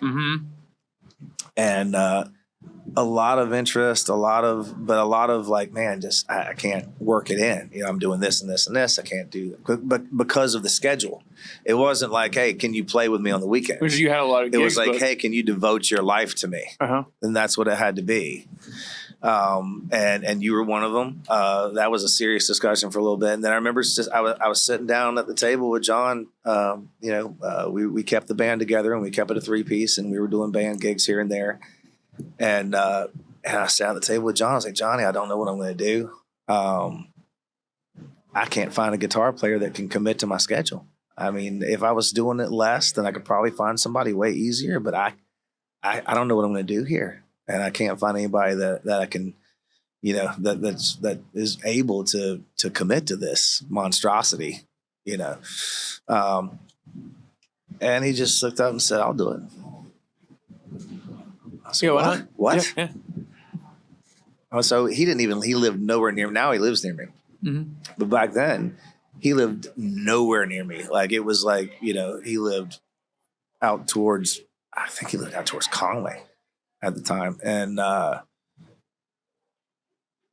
was like, dude, you drive all the way here. We go to a gig, got to drive all the way back out there. Do you understand what you're saying right now? Because this is gonna be a lot. And he was like, I'll do it. Yeah, he has a day job, like a tough one. Like, he gets up he's at work at like 7:30 in the morning. Like, I was like, dude, yeah, I would have asked you, but you were the last person in the world that I thought would ever want to take that on. And you're like, he just had a baby, just as his first daughter. But he was like, yeah, let's go. And so now we still do acoustic. We played out the schedule. I still book our acoustic duo along with the band. He's still my boy. Like, we still doing it. Like, I couldn't believe that he came through for me, but he loved it. And like, we just really, like, it's how we just kind of became really close. To say, bragging on him for a minute, like, what a solid bass player. I mean, you would not think that a guitar player and a bass player would make sense as a duo. But he is so freaking good at filling up the space and making the vibe work, man. And that was the idea. But that's where he comes from. He comes from that jazz background. Yeah, that's right. Steve Bailey taught, jazz background, just insane bass player. Awesome. And he just, his whole thing was, I'll fill it up. I'll fill it up and make it sound right. Because I was like, John, I don't know how we're going to do like bass and guitar duo. It's not going to sound right. It's going to sound empty. And he was like, no, it's not. Hey, what you don't know is that I'm Jaco Pastorius. Right. What you don't know is what you're about to find out. Is that everything's going to be okay. And he, man, he was, I used to call him my gimmick. Yeah. Because we would play gigs and I was the singer and the guitar player and he was just playing bass. He I thought that, I didn't know all eyes were going to be on him with his 6-string bass, so we'd finish the set and everybody's talking to John. Like, is that a 6-string bass? Blah, blah, blah, blah, blah, blah, blah, blah. I'm like, dude, you're my gimmick now. Like, you're like, you are the duo. It's stunt bass. He walked into rehearsal the first time I ever met him. He walked into rehearsal, me and Dave and Freddie, and Freddie brought him because they were playing in church band together. And he was like, this kid, I know him. And he was 23 years old at the time. And this kid, walks in with a 6-string bass to a rock band rehearsal. So I was like, oh man, this kid with a 6-string bass, give me a break. Me and Dave looked at each other, and I looked at Dave, and he looked at me, he was kind of laughing. And I was like, this is going to be a nightmare. I was like, he better play all 6 strings. That's what I said to him. And he did. He played all 6.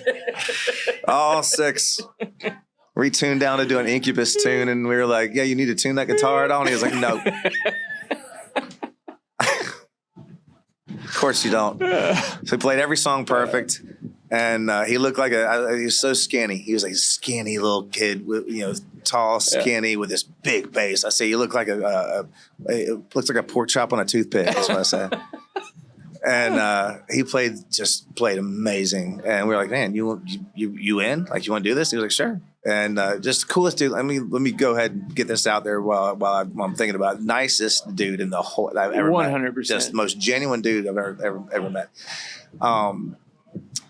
And he was like, sure, it would do anything for anybody, and just wanted to be a part of it, and was so good. Like, he didn't know how good he was. He didn't know how good he was. I don't think he still does. And he was and he wasn't into the rock thing so much. Like, he was still like jazz.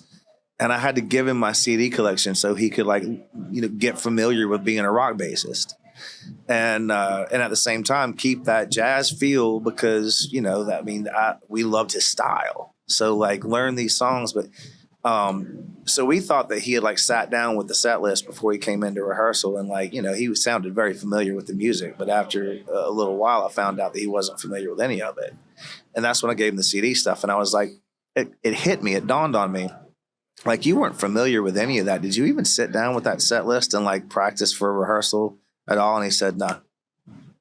I just came in and played. You got the 1 chord, the 5 chord, 6 chord, 4 chord. How hard can it be? You play a 2 or 3 chord every now and then. You don't play a lot of 7 chords. He just came in and played the songs. Yeah. And so now I play Stump the Bass Player with him. I'll learn a song and we'll go to a gig and I'll be like, all right, Stump the Bass Player time. And I'll just play a song and he'll play it like he knows it. He's never heard it before.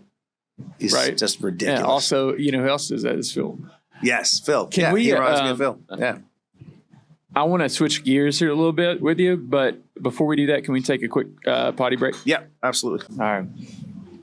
So,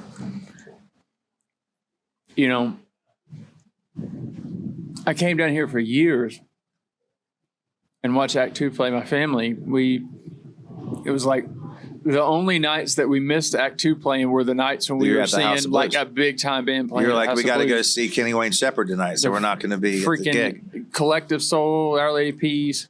I probably saw. Between you saw everybody. You would see a show, and of course, I was playing. I never get to see anybody. I've made time over the past year. Now I'm gonna do. I probably some stuff. I've seen in my life. Probably seen 40 shows. Of you big would bands you would go see these shows that I wanted to see, and I'm gigging. And I couldn't see anybody in the summertime. I'm like, oh man, Alice in Chains is coming to the House of Blues, and I can't go see them because I've got a gig, and I won't cancel normally unless I'm sick. So I got to tell you, man, something for the kids, or I'm sick, or something like that. The old ownership, they would let people just write on every graffiti everywhere. And a gift shop to the left of the counter is a little red wooden bar. Yeah. And I had written my name and written all over that. And then in the aluminum where you wait in line, when you're waiting to go in the music hall. Yeah. I had made a list of every band that you've seen that I'd seen there. Oh, sweet. That list is long. Right? And every time I would come to a show, I would add every band to that list. And years ago, whoever you're seeing that night, you'd put them on the wall. When they sold, they repainted the bar in the gift shop, and they got rid of all the graffiti and got rid of the list. I worked for years on that list. All through my teenage years and early 20s, I worked on that list. But anyway, so, I saw you and Dave a lot, and you would come out, and you guys always party, and me and Dave? Yeah. And you would always ride home. I don't remember that. Dave would always drive. You'd always ride home with Dave. I'd assume that was normal. I didn't know, dude. I didn't know until after Dave moved that you're actually legally blind and can't drive a car.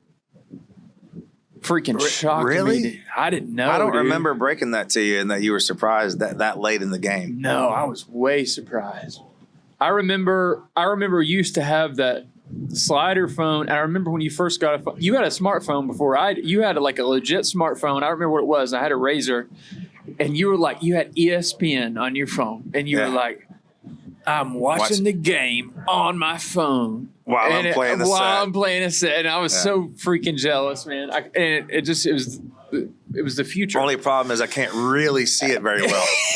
And you would in between sets, you'd be on the phone Because, dude, you would read books, gig.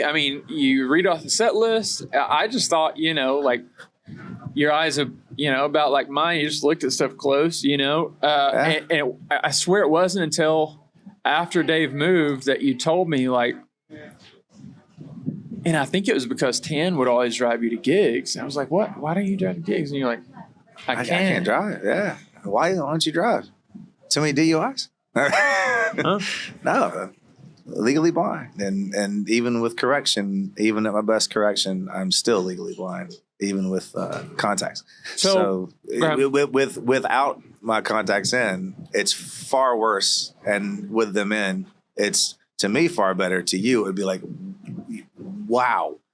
But I don't know any better. Right. So I don't know what it's like to see like you do. But I mean, it's why it's why I memorize all my lyrics. I can't read them off an iPad on the stage. Like everybody has that convenience now where they got their song list and their lyrics and everything is connected to their their microphone stand. They got their iPad there. I can't do that because I can't see. I can't stand there and you know what I would love to do? I would actually love to do like the live streams. Where if you got your iPad or your phone or whatever and you live stream from your gigs. But then people like comment on that, and you're like, "Hey, so and so wants to hear this, blah blah blah. Hey, what's up?" But I can't read the comments. No way. So I never do it as much as I'd love to. I'd never do it because I would never be able to look at it and see what people are saying. So I don't do it. That's really the reason? Yeah. Because I would literally have to like take my phone or the iPad or whatever off the stand and like bring it up to my face and be like, "Okay, so and so said this," and they would take it would take time. So to do all that, it would be an inconvenience. And as much as I would love to do it, like I wouldn't be able to efficiently communicate that way. So tell me if I don't understand this right, but I think what you told me was that your eyes are actually fine, that you were born premature and that the nerve that connects your eyes to your brain is underdeveloped. It's something like that. So I was born over 2 months premature. I was 2 pounds, 3 ounces when I was born. Man. I was dead, basically. They had to fly me to Duke Hospital and basically bring me back to life. I was so small, my dad used to tell me that my whole body would fit in the palm of his hand when I was born. Like when they finally got me to a place where he could hold me, where I was in a situation where I could like actually be picked up by my dad. He said my feet would rest right here on his wrist, and my whole body was just right here in his hand. And so yeah, that you have all the structures and components behind your eyeballs that tell your brain what you're supposed to see, and those are the things that never developed properly or completely because I didn't have the time. That is so crazy. Yeah. But you don't have to, like in your life, you haven't had to wear glasses. You just look at things closely.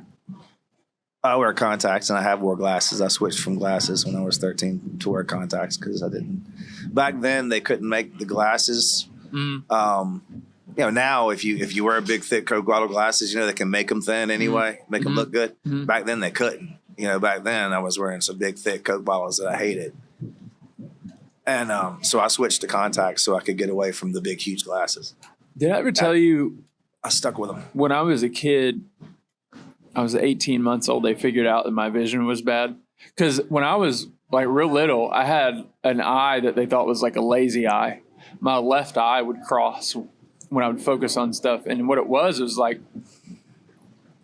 I would focus so hard, like my vision was so bad, I'd focus hard with my right eye that my left eye would like sympathetically like try to help. Try to move over with it? Yeah. Wow. Weird. So they when they tested my vision, I had to get glasses. They didn't make glasses that were thick enough to correct my vision. Right. So neither did they mine. So I remember going to Colin at Sturgeon's Optical in Huntington, West Virginia. They took 2 sets of lenses and he melted them together and put them in these big frames. So when you say Coke bottle glasses, like the bottom of a Coke bottle, they were thicker than the bottom of a Coke bottle glasses that I wore. Wow. I remember I didn't know that my vision wasn't good, but then I didn't want to wear glasses, but they put glasses on me, and I just sort of, I didn't notice that my vision was better with glasses on, but I noticed when they would take them off, it was way worse. Oh, okay. So I would not take my glasses off. I used to sleep in my glasses when I was like not even 2 years old. I would go to sleep and mom and dad would come while I was asleep and take my glasses off of me because I wouldn't take them off because my vision was that bad. Wow. So, Wow. yeah, I guess that's one thing we didn't know, but we kind of relate on in a way. Yeah. It got better through the course of my life. I didn't know all that until now. Yeah. So your vision, as you went through, as you grew older, improved. It got a little bit better, but I got contacts when I was in third grade. Oh, wow. They wouldn't even give somebody in third grade contacts now. They wouldn't? Nah. Really? Yeah, they I think you have to be 13. No. I think I was 12. It was brutal for a while. I didn't know how to Third grade. put them in. It was a fight all the time. Never even heard of that. But yeah, I got them when I was in third grade, and so I kind of split time between contacts and glasses, and I just got to the point where Some people just can't do contacts, and they have to stick with glasses. I'm glad I was able to do them. I like having contact. oh yeah, Zach can't do contacts. He can't touch his eye. It just can't. And John's the same way. Rachel know and my dad are like that. But dude, a like few people that just can't do it. I get it. I get it. I could rub this microphone in my eye. I Yeah, mean, my I know. eye's like I'm the any same other way. part of my body now. I'm the Like I same don't way. care. It cracks me up when people freak out about it. Like, what's the story of how you became somebody who plays music? It's very cliche and simple and stupid. I saw in 1984. Van Halen's first record. I saw Jump. I saw the video for Jump Yeah, and wanted to be Eddie Van Halen, completely understandable. and that was it. I'm going to get but at first, so I also I didn't have a guitar, and I wasn't necessarily ready to jump into learning an instrument or anything. I just knew I want to be that, So eventually I got into Def Leppard. And Def Leppard was like the first band that I would like air drum to, so I started being interested in drums because I wanted to play Def Leppard songs on the drums. And so I got this little drum kit, and I used to play it in my dad's basement. And then when I moved to Virginia with my mom, for some reason it transitioned back to interest in guitar. And I just think at that point it was more about so I like guitar, I like drums, but guitar is more appealing to the females. Well, also, I think that's how the choice became. The it's guitar. also like less inconvenient for like parents. Like if you're in a house, like a drum kit is a hassle. I didn't right? care about that. No. I But just did made your mom I made my decision based on what I thought was The chicks would like. going to make me Okay. the more popular. Okay. Because I watch Freddie loading his stuff in and out and setting up his drum. I'm so glad I'm not a drummer. Right. Right. But yeah, and I caught on quick. I just I took like a few lessons in the beginning at a music store where near the house, and my mom let me take guitar lessons. It didn't take long before I got really bored of them. I don't think I even took for a full year, but I got a really good start as far as like basic chordings, your chords, your how to hear.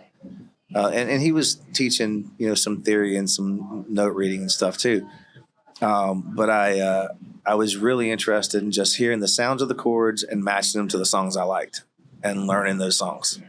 Like, this is the chord from that song, and so is that. And eventually, pretty quickly, I was able to listen to a song and, okay, This chord, this chord, this chord, this chord, this chord. So I was able to by ear start doing learning songs by ear. And once I was able to do that, I kind of abandoned the lessons and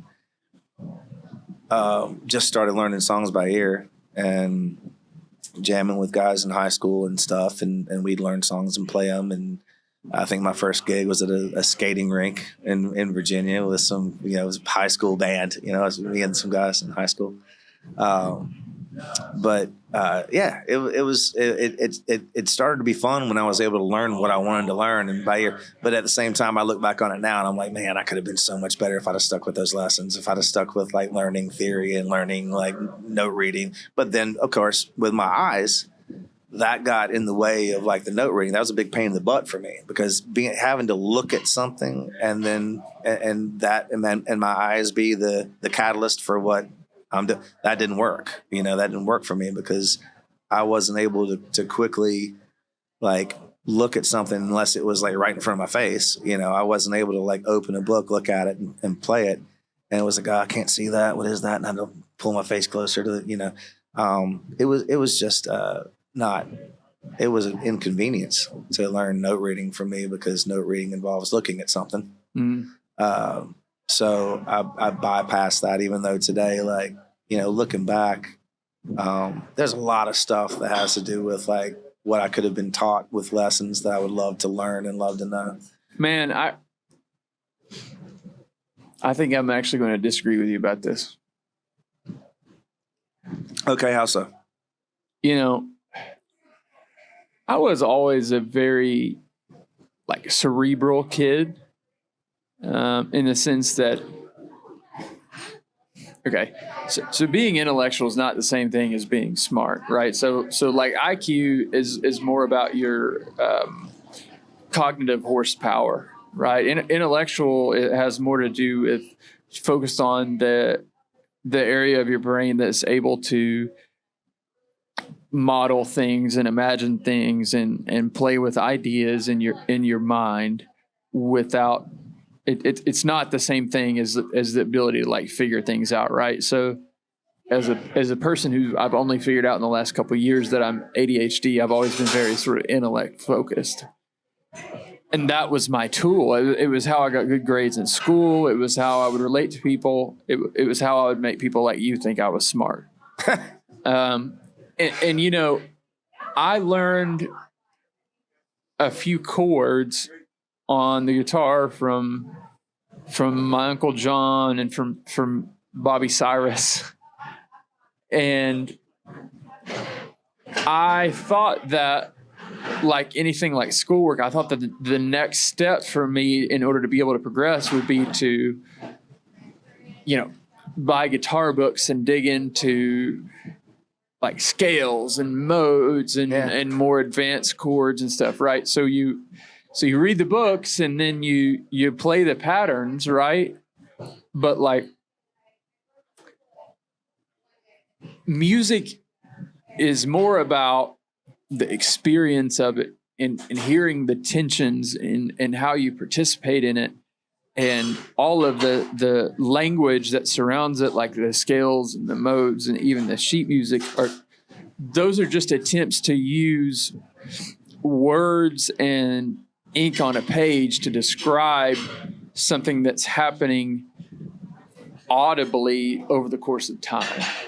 And I thought that the way to find my way into that and to get more advanced with my ability to do things with my ears and to play mechanically was to like go down the road of intellectually understanding it better, because that's how I figured everything else out. Yeah. And you know so much about that. I've always kind of been envious of your knowledge, right? That of that aspect of it that I don't have at all. So there was some time when I could have told you, all the sort of the characteristics of the basic scales and what intervals are involved and what chords you build off of it and what qualities those chords have. And then I could have told you, the 7 different modes that are built off of the major scale and what they're called and what the characteristic components of those modes are, like the sharp 4, Lydian mode and all that stuff. But what I couldn't have done at the time was like learn 40 songs in a weekend, Right. like you could, or really connect the rhythm of a vocal melody with like playing the guitar track underneath it. Mhm. Right. And actually I struggled with keeping things even in the same time signature when I would play as a kid, because I always would feel things in a sort of freeform way, and it's like I almost try to play music with my like intellectual brain versus with my body that could feel it. Right. Yeah, because I remember, there were some songs that I wrote. Like I would play with you and Dave, and Dave would kind of look at me and be like, "Man, like you know some stuff about how to play guitar that neither of us know, and you're 15, but like you really need to work on your rhythm." And then I would, sometimes you all would take breaks. I remember at Wahoo's, there's some songs that I wrote. I would come up and I would play those songs. Lyrically, they were good, and the chord progressions were good, but rhythmically, they were like all over the place, right? Because I was playing music with the intellect in my brain and not really my whole natural human self. A lot of people have right? a thing about playing and singing too at the same time. Like but they can't get it to sync. And it took me a long time to get it to sync, and now I can do it. And it's like, it's weird to me that I couldn't before, but I had to come at it from a completely different place than what I was coming at it from when I was a kid. I don't know why. So I guess what I'm getting at is like, you wish that you had. Some people who are musicians think that like if they learn theory that will like interfere somehow with their creativity and wreck them like as an artist or something like that. Right. And I don't think any of that is true at all. But I do think that the experience of playing music and hearing it and participating in it as fully as you did is a better path to take than the one that I took originally. It's been even in my late 20s and early 30s that I've found my way back and developed the ability to do what you could do when you were 22. So what you're saying is, of course, like when you don't know when you don't have the intelligence of what it's supposed to look like on paper, and you just write and learn with just the feel of the music and the sound of the music, and it just, to you, that's more organic or whatnot. Like it's more real.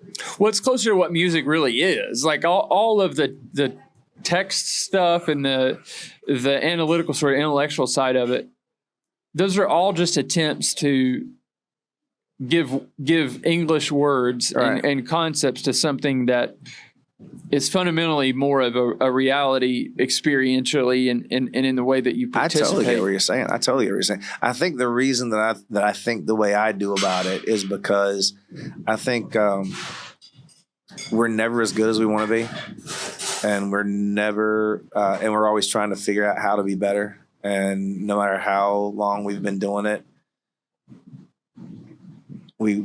most of us, I guess, recognize our faults and our shortcomings and would like to overcome those to a certain extent. And all of us get in ruts where we feel like we're doing the same things over and over. And a crowd from night to night that's a different crowd every night might think those things sound great. But to you, you know that you're doing the same shit over and over and over. And it's getting monotonous to you. Yep. And I think that I find myself in that position a lot, whereas I always kind of blame that on the fact that I don't have that extra knowledge. If I did, I would be able to overcome it. Maybe not. Maybe that's completely wrong. But I feel like I would be able to do something more and kind of overcome the ruts that I get in Yeah, if I had that extra knowledge. I think that's probably right, but I think that you have the foundation right that a lot of people who have the knowledge don't have. And if I had to choose, I would rather have what you have, because you can always build on it, right? Sure.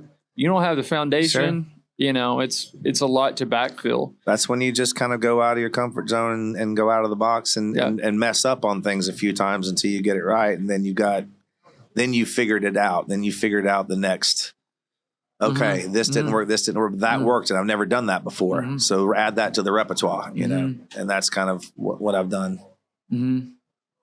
Unless I'm feeling really lazy for a long time, and then it's just the same, every day. But I do get in those times where I'm like, I need to get creative, and I need to really screw up a lot, man, I'll figure out how not to. I'll tell you, like, it takes screwing up to figure out how not to screw up. When I'm just jamming, I generally hate what I play. I think I hate what I play the same way that people don't like the sound of their own voice. I think other people are like, man, that was great. And I'm like, no, it wasn't. Yeah. And this is something that I talked to Chico about a lot before. And he's like, I never like hearing back what I play. And I told him, I was like, well, the thing is, like, when you're hearing it back, it's never fresh to you because it came out of your head and you've already heard yourself do it. I don't mind hearing back what I play. I normally hate hearing myself sing. Everybody also hates that. So I think we were starting on this before we took a break, but like, I love the Echo 7 record, and I love the rock tunes, and I love the ballads. I know you told me that was it Hank Jr.'s keyboard player, the piano player on it. And you had a real string section in the studio, and then you recorded with Pete Matthews at Ardent, and there were some other big bands at the time that were like sharing the studio area at the time, right? There was in the studio where we recorded, while we were recording, a lot of big bands recorded there. There's tons of big names that have been in and out of those doors. But while we were recording there, if you were listening to, rock music back in the early 2000s, at the time they were a band called Cog. And eventually when they released their album, they were called Course of Nature. Oh, yeah. Remember them? The dude is married to Melissa Joan Hart. Yes. Yeah. So funny story. I think everything leads into another story. So here's another story. Can I just tell you that the first record that they put out with Caught in the Sun, that is also one of my favorite early 2000s records, man. What a great record. I still jam to that now. And we were there while they were recording that. So we would all take breaks in the studio. If they were on a break, we'd all play Tony Hawk in the break room together.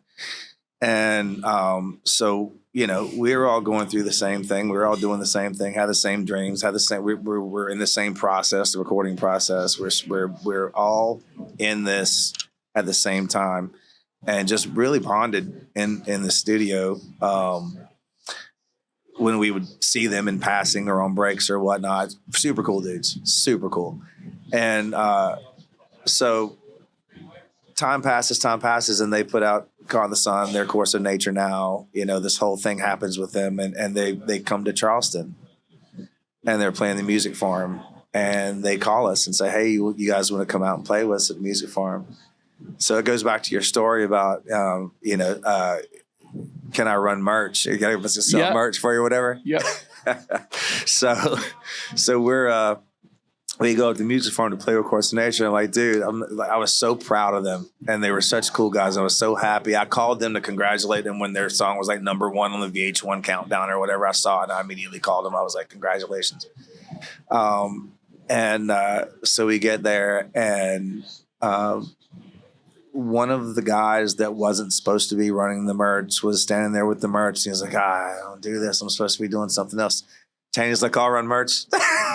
So So it's like everybody wants to run merch, man. Right. Everybody wants to do the merch. Right. So that night, Tanya did the merch for Course of Nature, and we did the gig with them, and it was nice to kind of reconnect and see them again and see them after the fact, because it was like, you know, we were all in that same boat in the studio doing the same thing, and then they were out there with this single doing so well, and had the, you know, were so gracious as to, you know, call us out there to do it with them, and it was just it was a fun night, and nice to see them do well. What a cool memory, man. And we were doing well at the time too, so that was when we were still kind of like up and coming, so people knew who we were too. So it was fun, you know.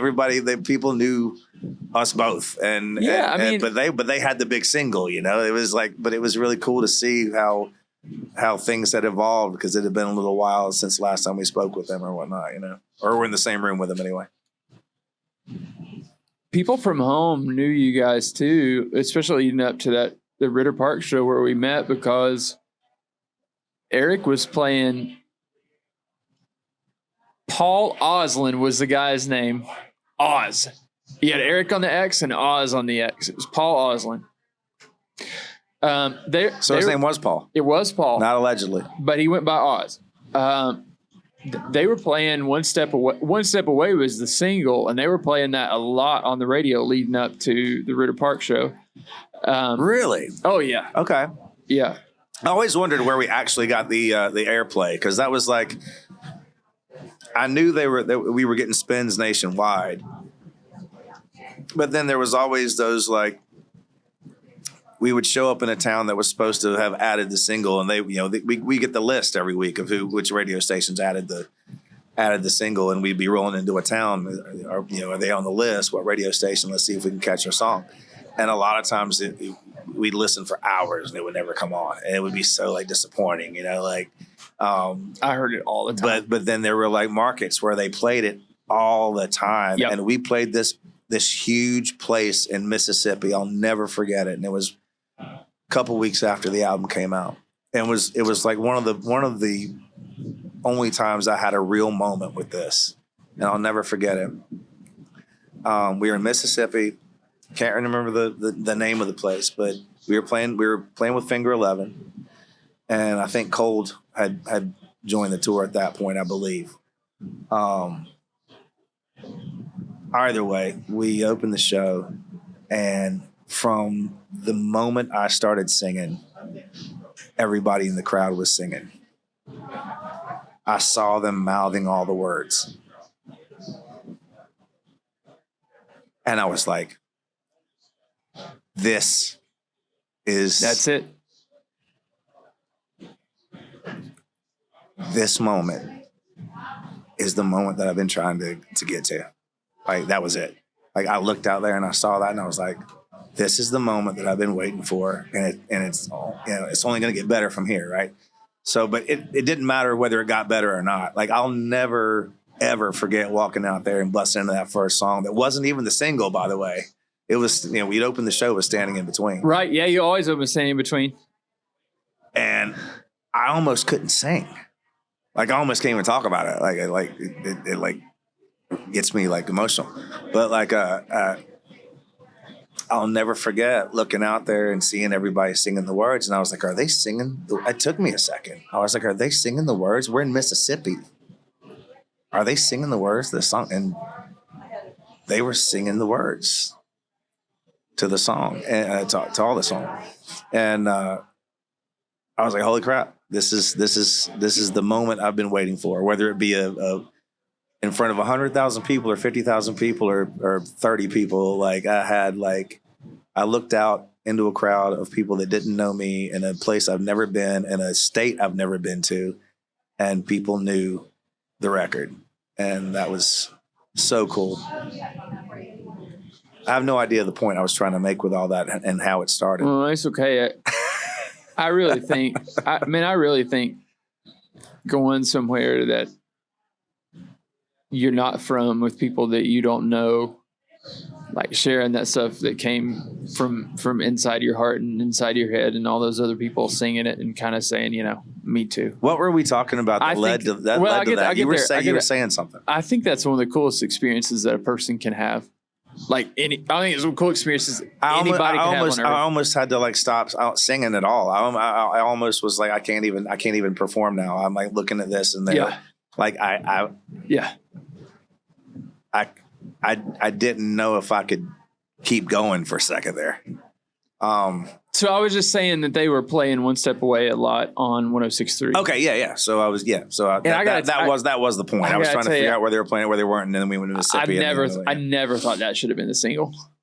No, well, that was self-titled, but I thought that there were almost every other song on the album was we better were than following up with Uninvited. That was going to be the follow-up, but we didn't want to do that. We didn't want to open. We didn't want to start it out. We didn't want to introduce ourselves with a ballad. Yeah. No, I mean that's right. That was the 3-minute 30-second punch you in the face. Yep. Sing along chorus. Yep. That was the one that we just all agreed on, and we had input. They didn't tell us what to release first. We had input on it, and really, I mean, you say that wouldn't have been the first single, and I'm going to ask you in a second what you think it should have been. But to us, it was a no-brainer. That was the banger. That was a 3.5-minute banger with the chorus and that was the one. In retrospect, I understand. But what at that time with what I was into, I liked Standing in Between. I liked The After, like Inside Out. So I'm going to agree with you on Standing in Between. Most people with that first single, when you're the band with that first single, and normally that would be the first song on the record. That would be the song you release first. That would be the song you open the show with. There's something to be said for the fact that we opened all of our gigs with Standing in Between. Yeah. That was just as relevant, just as deserving. Yeah, I agree with you. I thought that was a more interesting song than One Step Away was. Well, I love the way we did it on tour, because when we were on tour, especially at tours that were like, if we did a few weeks with somebody or a couple months with somebody or whatever, the sound and light guys always really got into our music. Like they really liked. We didn't bring a sound guy with us, so we would use their guy, whoever they gave us, and they always really got into the stuff. So we would come out and I would do this delay thing on the guitar before Standing in Between. So the stage would be dark. There would be no lights. We'd be in the dark, and I'd go pop, pop, pop, pop, pop, pop, pop, I remember that. And then the strobe lights would start. Da, da, da, da, da, da, da, da. So this happened on the Finger 11 the Three Doors Down tour. So one night after he had figured out our set and after he knew what we were doing, we came out and the stage was all dark. And we put on guitars, and I hit that bop, bop, bop, bop, bop, that delay. And then he started doing doom, doom, doom, doom, doom, doom, doom, doom with the lights. And I was like, oh, yeah. So he got it. He wanted to contribute to it. Yeah. And it was so cool that he gave us that. And he started learning the songs and making the lights and everything go with the music and everything. He really got into it and making it look good for us. And they did the same thing for us on the Finger 11 tour. And it seemed like once we got on a tour for a little while and people got used to the stuff, they would do that for us because they got into the songs and wanted to make that look good. And we always appreciated that so much. So it's so funny because when we got back from all the tours, we had just finished the Queensryche tour and came back home. Oh, I got a funny Queensryche story too. Anyway, so we had gotten off the Queensryche tour and came home. And Three Doors Down and Shinedown came to the House of Blues here in North Myrtle Beach. And they were going to do a show, and it was promoted by the local rock station. And so they got in touch with us, and they were like, hey, Three Doors Down wants you guys to play this gig. They're coming with Shinedown, and they want you guys to play with them. So they literally asked us to join them. I was like, oh my God, I was just going to go to the show and have a great time and hopefully, be able to say hi. They asked us to play, and it was really cool of them. And so we go out there and we see all these familiar faces, their crew, their light and sound guys, and them. And so we go out there on stage, and I start Standing in Between. there goes the strobe lights. I was like, this was remember. Yeah, this was November, or like I think late November. And we were on tour with them like earlier that year, like back in the spring. It was like, it was before summer because we went on the Finger 11 tour in June, I believe. And boom, as soon as we walked out, they remembered everything. They knew it. There's go. I was like, man, this is so cool. It's so cool. So we just got off the Queensryche tour. Funny story here. And we're getting way off base here, but every time we say a word, it triggers a memory. The way that we met Jeff Tate. Have I told you the story? No. So we get put on the Queensryche tour, and the tour starts in California, in Ventura, California. So we had to go all the way across the country to Ventura, California. I think we played shows along the way or whatever. We didn't fly out directly. We played gigs along the way and got there. And then we didn't meet him the first night, I believe, that we played the show, and we had a long way to go after that to another spot. So we just kind of like did our trek to the next venue. But we were, and I could be wrong. I think we were in a place in Arizona. It was either the next night or a couple nights later. And we were doing this show, and Frank used to just be like the freaking jumping bean on stage. I remember. He's always jumping around. Well, he didn't have a wireless. He was attached with a cable. He would do the robot, like yeah, praying mantis kind of. He was attached to a cable. Yeah. And decided to jump around in circles. Know what happens when you jump around in circles and you're attached to a cable? I can tell you from experience that your cable comes unplugged. No, that cable, if it doesn't come unplugged, it will at the very least wrap around your legs. And I think he had every intention of reversing that jump and unwrapping that cable. If he had any forethought at all, that would have been the case. If you're going to do that, you got to undo it. But he didn't get to undo it. He got a few rounds in and I heard a thud on the stage. I thought one of the amps had fell over. I was singing. I look back. He's laying there on the stage with his legs like straight up in the air. He never missed a beat. He was still playing bass, still playing. And then he got up. He did that a couple of times actually. It was funny.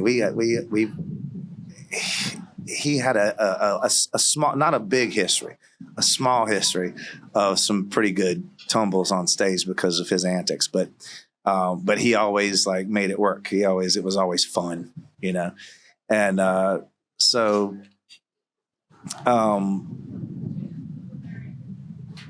You see that you turn music on soon? Okay. So we got off stage at the show, and he was like, so we're in the dressing room, and first time we get to meet Jeff Tate, we didn't know he was coming. Their dressing room was right across from ours. We have our door open to our dressing room. We're all like sitting on the couch, we're chilling. He's brushing his teeth, and he has a towel. He has a towel. He just got out of the shower, just had a towel wrapped around him. Towel wrapped around him, tied up, brushing his teeth. He walks into the doorway and he said, "She okay?"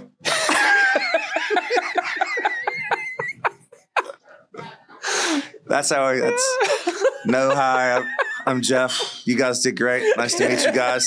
Glad to have you on tour. No introduction, just brushing the teeth. "She okay?"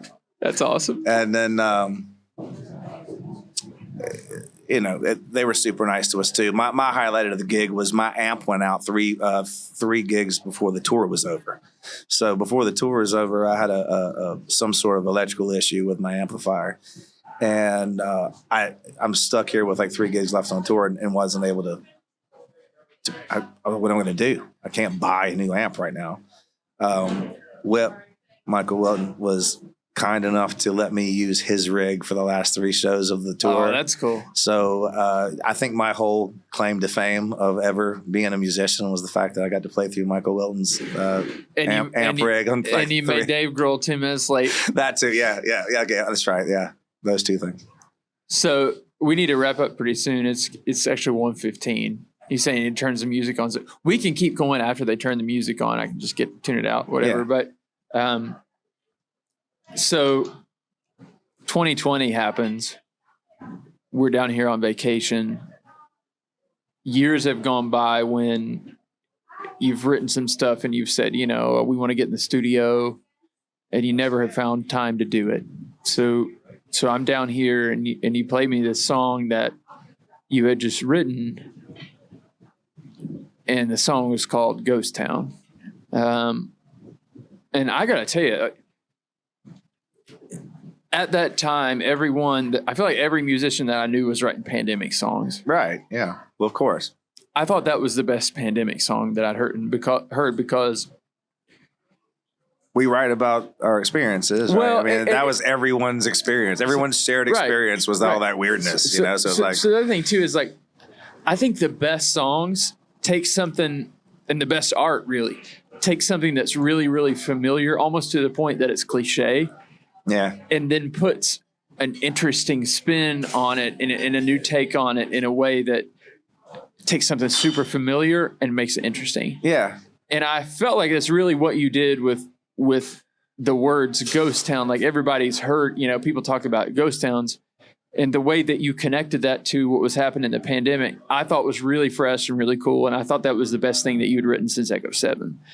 And we were down here, and Rachel and I had just bought our new house. We hadn't even finished moving it around. We closed and set some of our stuff, in the house from the storage unit, and came down here. We hadn't even moved in.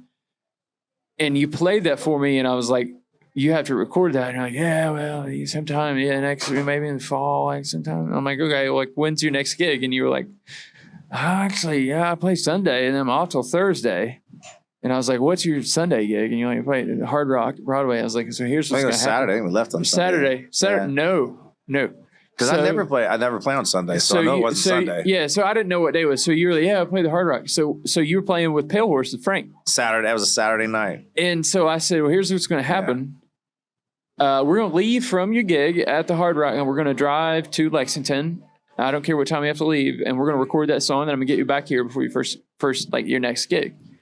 So I rented a car, and we left from the Hard Rock at 10 p.m. Yeah. It was a mission.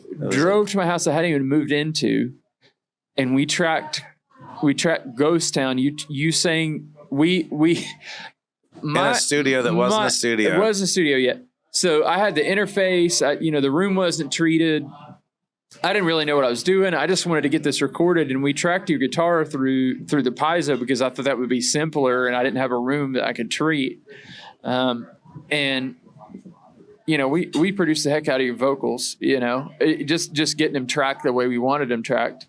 But I didn't know how to mix a record. I didn't know the best way to track vocals or acoustic guitar. But I knew that you had a great song, and I knew that it was going to be a while, if ever, that you could get in the studio. And I had done that news broadcast, and I really, really, really wanted people to hear that song.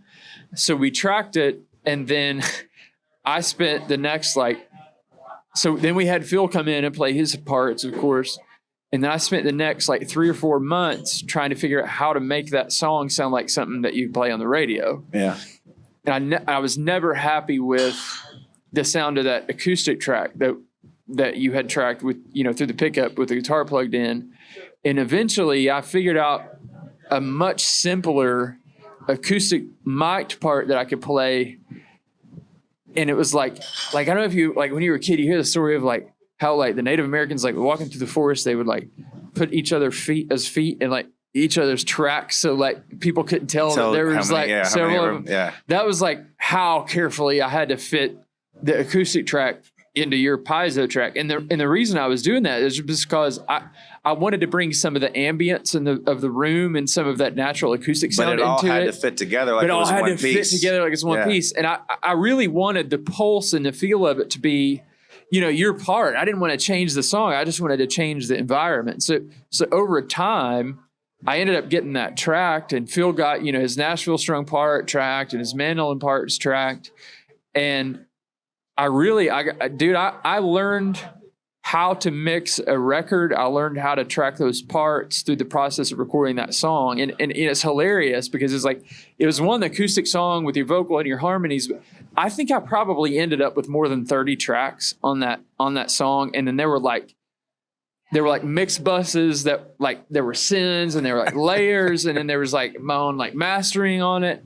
And it was like, that was everything that I had to do to take something that was like, from an engineering perspective, we didn't know what we were doing when we were tracking it, and make something that was like, would sound commercial. Right.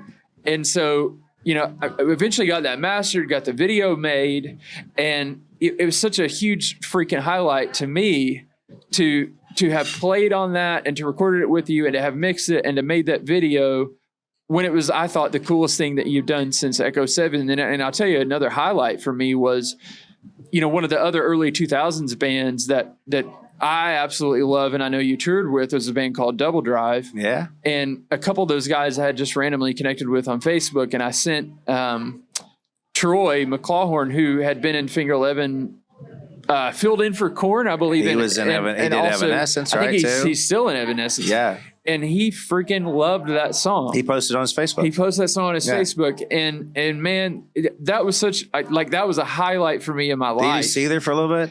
Yeah, he was also the first year. So after the first record, the next couple, I don't know if you know that the Seether song was a single. It was called Country Song. I think Troy wrote that. Okay. Troy was amazing. He was the coolest dude. Amazing player. When I say that but when I look back on all the bands that we played with, and you know, so many cool bands and so many huge bands.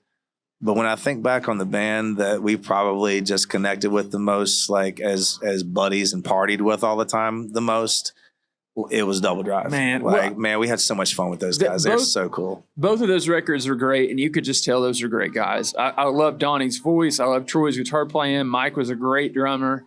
We played with them on their last show. I love all those guys. I think they got back together and did like a reunion show. They did in Georgia a couple years ago. We played their last show with them. That's so cool, man. And we you know, it's never like the opening band that gets hazed. Yeah. Queensryche hazed us on the last day of the tour. Finger 11 did not. They were kind to us.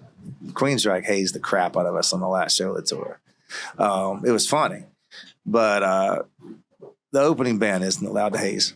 We hazed Double Drive.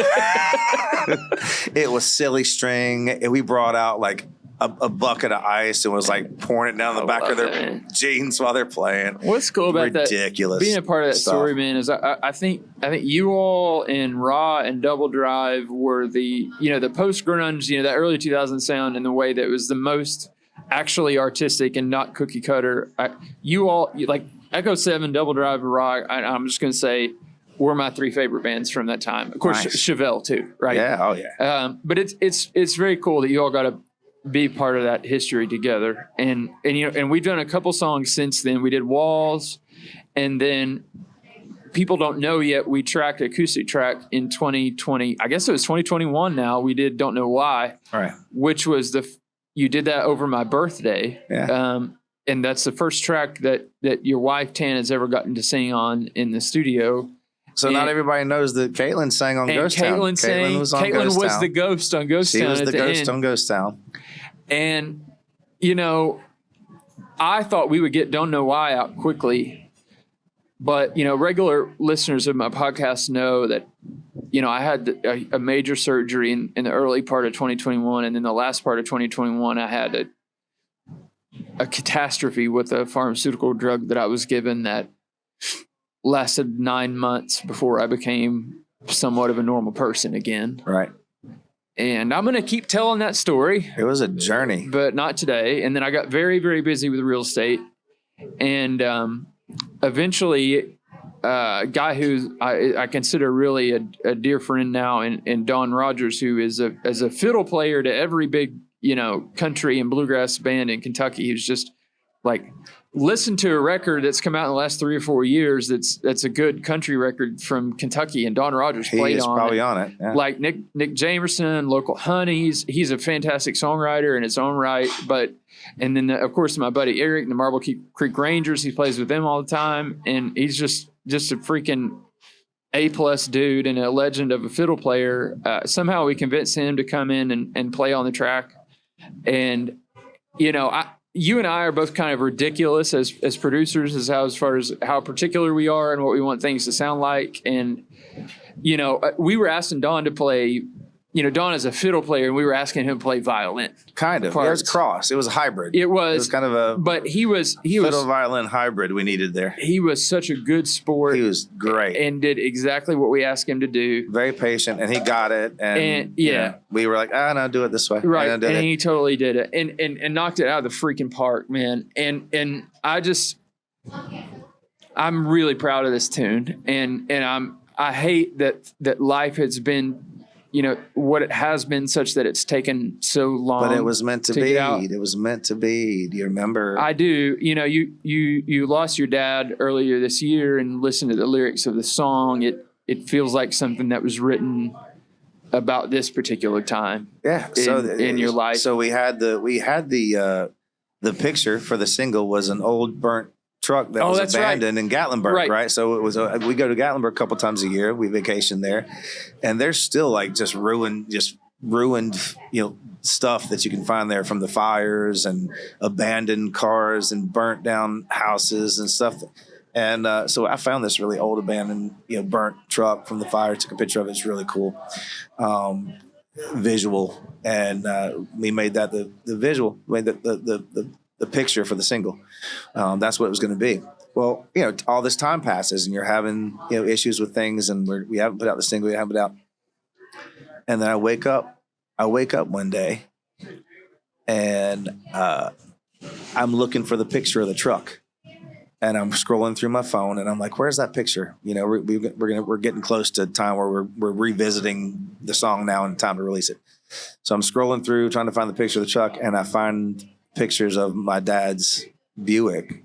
It was his pride and joy, but as he grew old and couldn't drive it anymore, and you know, it became abandoned. And I got to tell you, it blew me away how similar that picture was to the picture of the truck. Right, it was eerily similar. And I was like, I stopped on it like on a dime. I was like, wait a minute, the truck isn't the picture. This is the picture.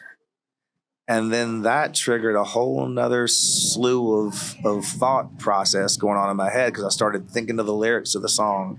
And I started thinking, like, this lyric is about being at my dad's funeral. This lyric is about seeing people at my dad's funeral that I haven't seen since I was a kid. They know me, but I don't remember them. Their face is familiar, but I don't remember their name. You know, why I don't like going back, you know, to Hillsboro, like the bad vibe that I get from, like, you know, and there's people there that want to see me and people there I want to see, but like, you know, just going back there is just so, you know, kind of dark, you know, and you listen to the lyrics and I'm like, holy crap, I think I wrote this song about something that hadn't happened yet. And that's when I called you and I sent you the picture, and I was like, I think this should be the new picture. And I think I know what the song's about, what it's really about. And I agree with you that it fits that story better than the one that we thought we had when you wrote it. Yeah. And so what's the I know we're done with the video. What's the date that's going to come out? October 21st. Cool, so man. That's I'm after finding the Buick, the picture, and kind of like reimagining what the song was about with the lyrics and everything, kind of having that epiphany. I pushed to get the song out on October 21st because that's the day my dad passed last year. So this is kind of turned into like a little kind of memorial for him, like the song and the picture, and putting it out that day. Yeah. Perfect. Sorry it took so long, but happy we were finally getting it out. No, you know what? I think it's really appropriate, and I think that I'm glad that it turned out this way, actually. So I just to wrap this up, I want to say thanks again to Wahoo's and Tony's and Dead Dog for the great food and just all the years of memories here, and to you for letting me be a part of yours and your family's life, and being a part of your children's life as they've grown up. And man, I'm telling you, we could probably do 3 more of these. No, we absolutely could.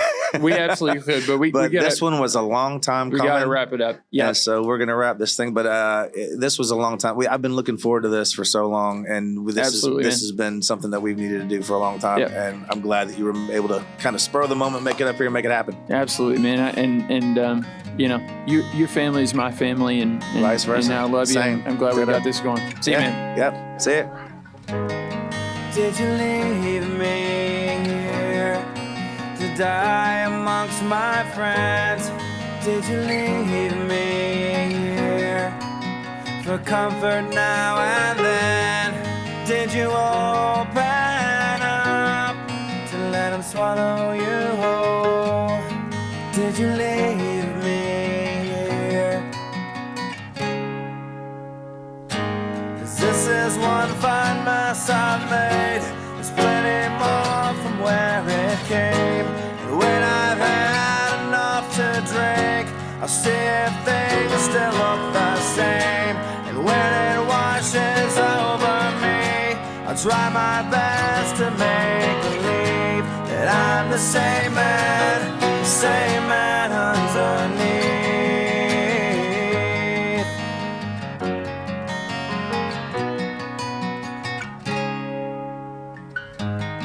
Did you leave me here to suffer for your sins?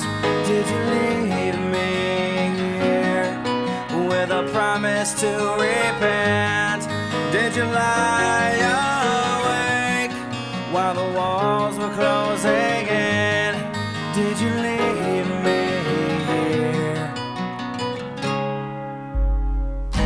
And this is one fine mess I made. There's plenty more from where it came. And when I've had enough to drink, I'll see if things still look the same. And when it washes over me, I'll try my best to make believe that I'm the same man underneath.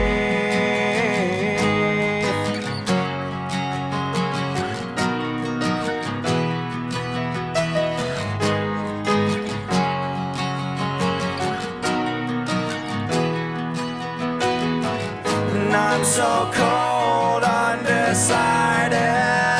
There's so much in my way, and we've been so divided. I'll try and separate what is real from this fiction. Does anything ring true through all these contradictions? I'll leave it up to you.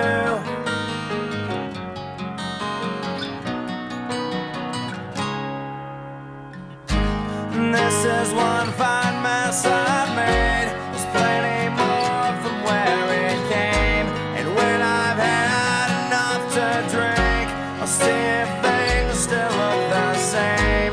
And when it washes over me, I'll try my best to make believe that I'm the same man